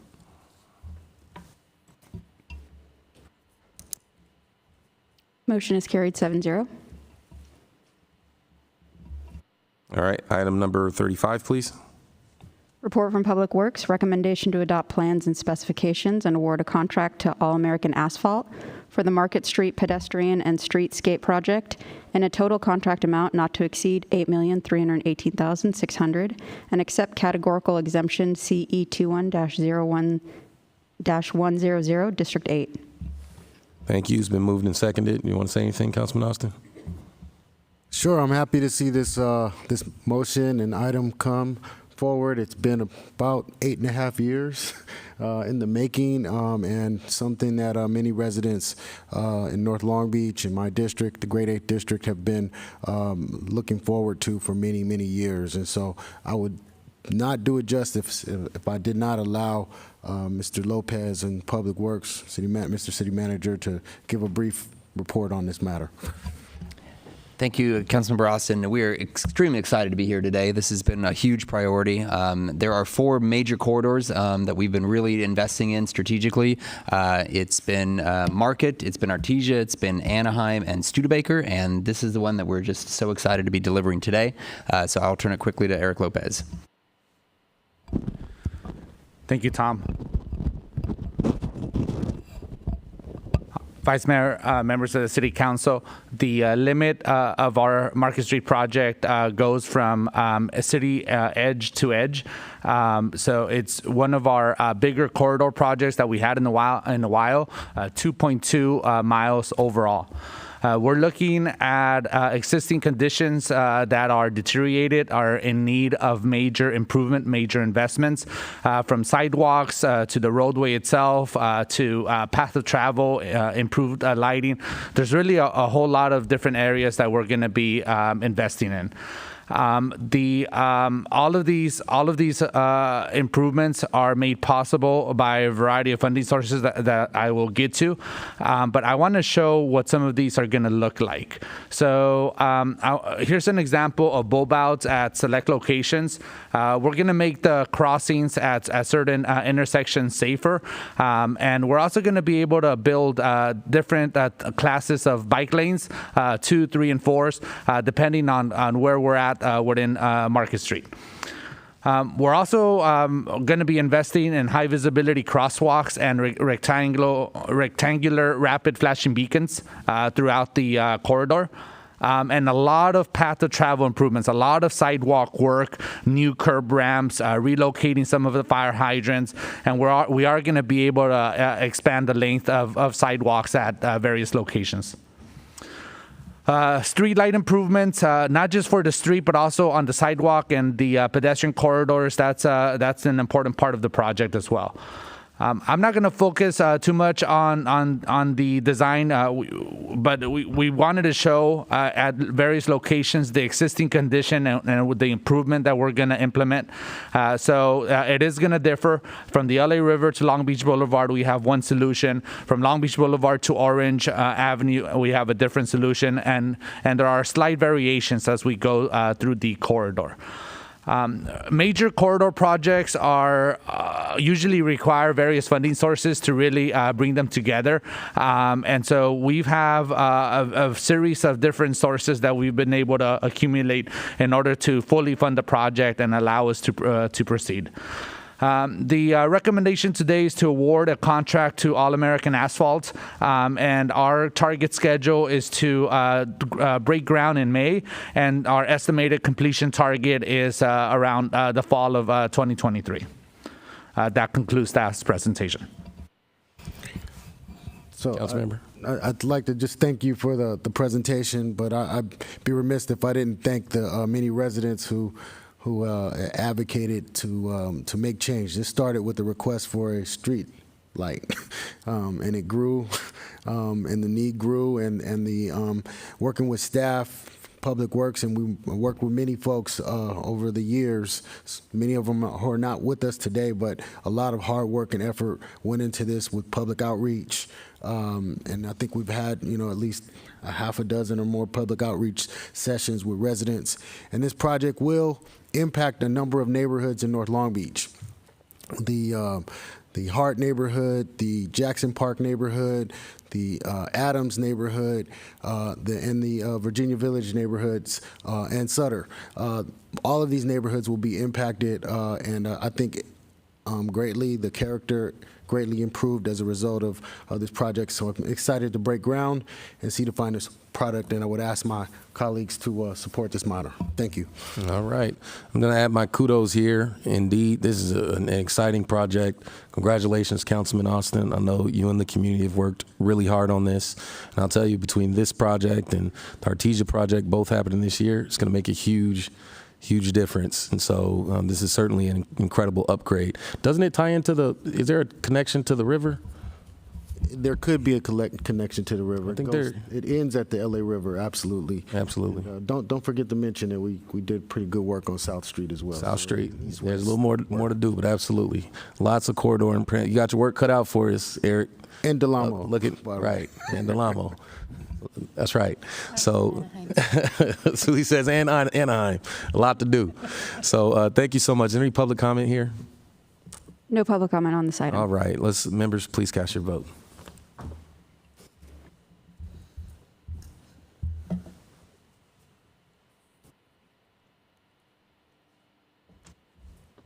Motion is carried, 8-0. All right. 36, please. Report from Public Works, recommendation to adopt a resolution authorizing city manager to execute a contract with Petrochem Manufacturing for a total annual contract amount not to exceed $1,200,000 citywide. All right. Is there a second? Public comment? Dave Shukla. Dave Shukla.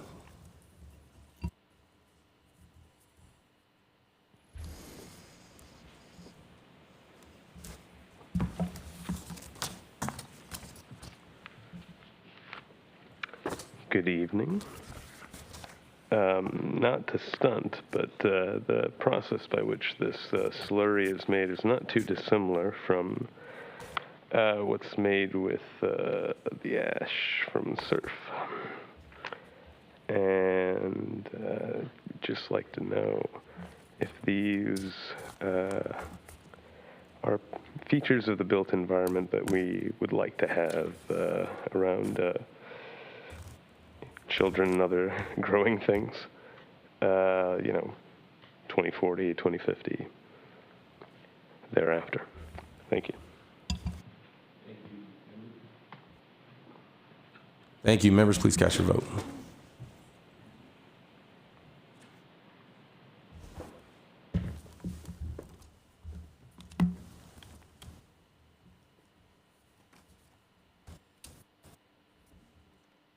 Motion is carried, 8-0.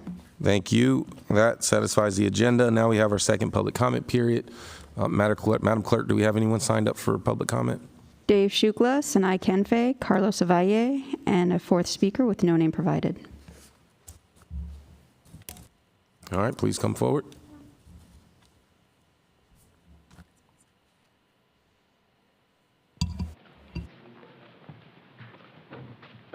Good evening. I don't really appreciate that you can come here late and not be allowed to give public comment, even if it's really important. She has something really important to say, so I'd like to give her my time. Sure, go for it. Hi, Tiffany Davey. Just a quick comment. I didn't know if I was going to speak this evening, but in light of last week's events, I'm choosing to speak on behalf of a mother of a tenant in the city of Long Beach who flew here from Virginia caring for her 94-year-old mother in order to assist her daughter who is currently enduring mental health issues, and for that reason I won't be disclosing any of their names.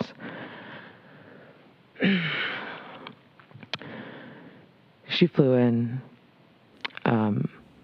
and quite couldn't get a hold of anyone that day. She was having trouble getting a hold of her daughter for a bit over 3 weeks. Being that I met her as well as many other residents and family members who care for others during the ERAP process that started last April, and kept in communication with a lot of the tenants and landlords that we assisted. I had to actually meet her remotely, being that I was no longer working with the organization, specifically contracted with the city, and she emailed me personally, did so. So what entailed afterwards is like the tale of normally, folks rushing up against the deadline and things are getting difficult. Servers are not quite what they should be. And I had her meet me, and we were getting things done in order to complete her case for her daughter, which she had done originally with me, again, last year. Now, about 30 minutes before the deadline, which our city had at 4 p.m., meanwhile, the state program ended at 11:59 p.m., which included some confusion and individuals emailing me up to 3:30 that day. It froze. The website froze. She was not able to submit her documents on behalf of her daughter. And when we made the call together and waited 40 minutes, totaling a call of an hour, it was disheartening to hear that we were the only, or specifically, she was the only one having an issue. And so there's just not much to say. I did, I made my peace with those who had spoken with for the entire year, and just hope we do better in the future, especially with those we contract with and things we know may be up until the wire. Thank you. Next speaker, please. Carlos Avalle, Sanai Kenfe.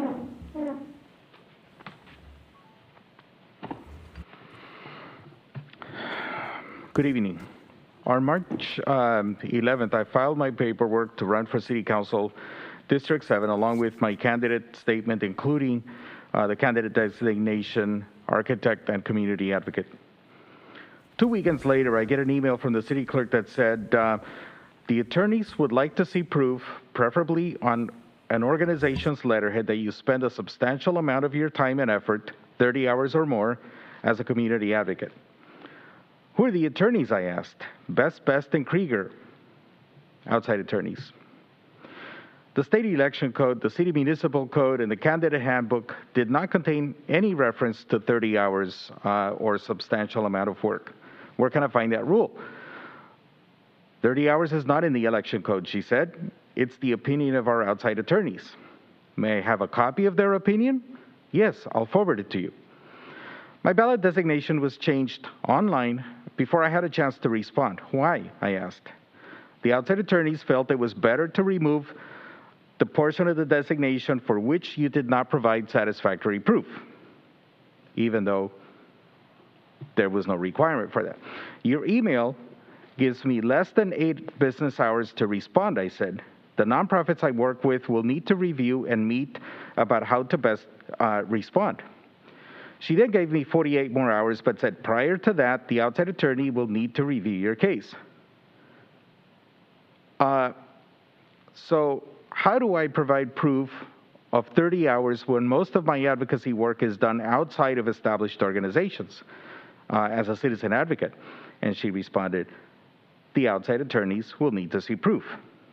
So meanwhile, the letter that she had promised to forward to me, the opinion of these outside attorneys who have no jurisdiction on state law, on the state election code, she said, I can't give that to you. It's attorney-client privilege. So I was basically put in a position where I have to shoot at a moving target while blindfolded. How am I supposed to argue a case like that? This is just like Orwellian. Then I asked about another candidate designation who listed himself as homemaker. Well, he provided a brief narrative of what his work was as a homemaker. So under duress, I wrote a long email, single-spaced, I forget, a few dozen examples, specific examples of my work in advocacy, not volunteerism, not picking up trash, not watering trees, but advocacy work, policy stuff. Mr. Ovea, your time has expired. My designation was denied. So I don't believe it was her. I need the city attorney to give me a response. Thank you. Next speaker, please. All right, so it's been mentioned. Best and Krieger. That's your guys' attorney. I'm sorry, if you could start with your name. I'm not required under the Brown Act. You should read it to state my name, That's okay? Thanks. You better start reading the law and following the law. Unlike, where's the mayor? Truant today? Is he still getting paid? So taxpayers are paying for the campaign? Wow. All right, so back to what I was talking about. Best and Krieger, one of the top criminal attorney law firms around, So obviously that is who you're paying. What's so funny? Oh, giving the public's money that you're stealing from the water fund. Oh, yeah, let's pretend that we're not stealing, that we're not embezzling that money into our accounts, right? That's your mantra?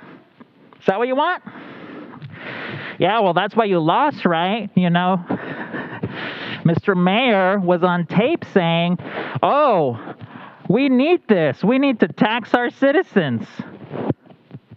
And hence you lost at the Supreme Court. Because you're just stealing from the public, and now the public and even the legal system is acknowledging it, and they're saying they're not going to tolerate it anymore. So now you're on the hook for all this money, because obviously you're engaged in criminal activity. Like, come on now, you think you're just going to keep getting away with it? Why? Where's Uranga? How curious? Where is he? Is that something to do with the animals? Our small, friends in the animal kingdom? What is he doing? Is he abusing them? Like the dogs? Is that what he's up to now? Where is he? And I find it very curious. Why was it that those pictures weren't published by the LB Post? All right, maybe he got some help from Miss Allen. Right? So we got one type of crime over here, another type of crime over there, financial crime, lying to the court, fake lawsuits. Oh, we're the attorneys. Oh, sorry, we messed up our calendar. Sorry, Judge. It's a real lawsuit, we swear. Miss Allen isn't the owner of the Long Beach Post. We swear. Come on now. Everyone knows what's up. The charade is coming to an end, hence people are fleeing. The mayor, good thing he's trying to flee. Yeah, because everything that's happened here over the last 10, 12 years, it's going to come out. It's already out, and the people are upset. Good evening. All right, that satisfies public comment. At this point, we'll go to any council comments. Just queue up now. I'll give mine. First, I just want to shout out the fantastic grand opening of the Ronald R. Arias Health Equity Center yesterday. This was an incredible opening. Thanks to our Public Works Department and our Health Department and all the partners who worked really hard over the last few years to make this a reality. The community truly came out. I mean, I don't know, Tom, how many people would you say were there? 75, maybe? Yeah, 100? I think easy. It was a great turnout, and I just am excited for the impact this place is going to have. So congratulations again to the Arias family, to the Uptown community, the Health Department, Public Works for making this center a reality. It's now open Monday through Friday from 8 a.m. to 5 p.m. and you have workforce services, a clinic, health services, youth services, and a whole host of new services.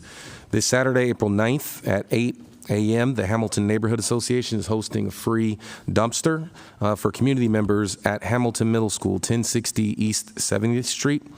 As a reminder, the Long Beach Recovery Act small business and nonprofit grants are still open. The period is still open until May 16th.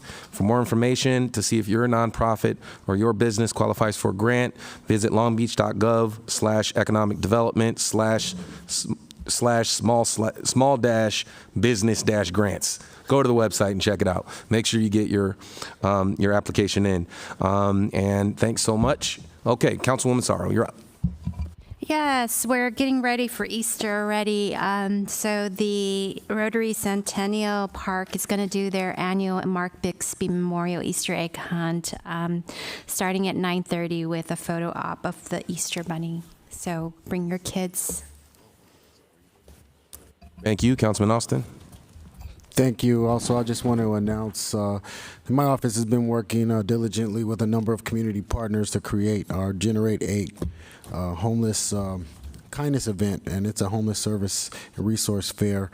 It's going to be held at Long Beach City College in the 6th District, actually, this Friday from 10 a.m. to 2 p.m.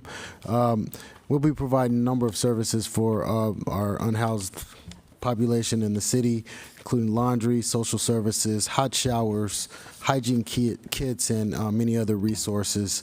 I want to thank our partners. We Hope, obviously, a Long Beach Homeless Services Division, Long Beach City College, LBCAP, and there are a number of others that who will be out tabling and providing resources. For more information, please contact my office at 562-570-1326 to either donate or volunteer. Thank you. All right. Thank you so much for tuning in. Have a great night, folks. Meeting's adjourned.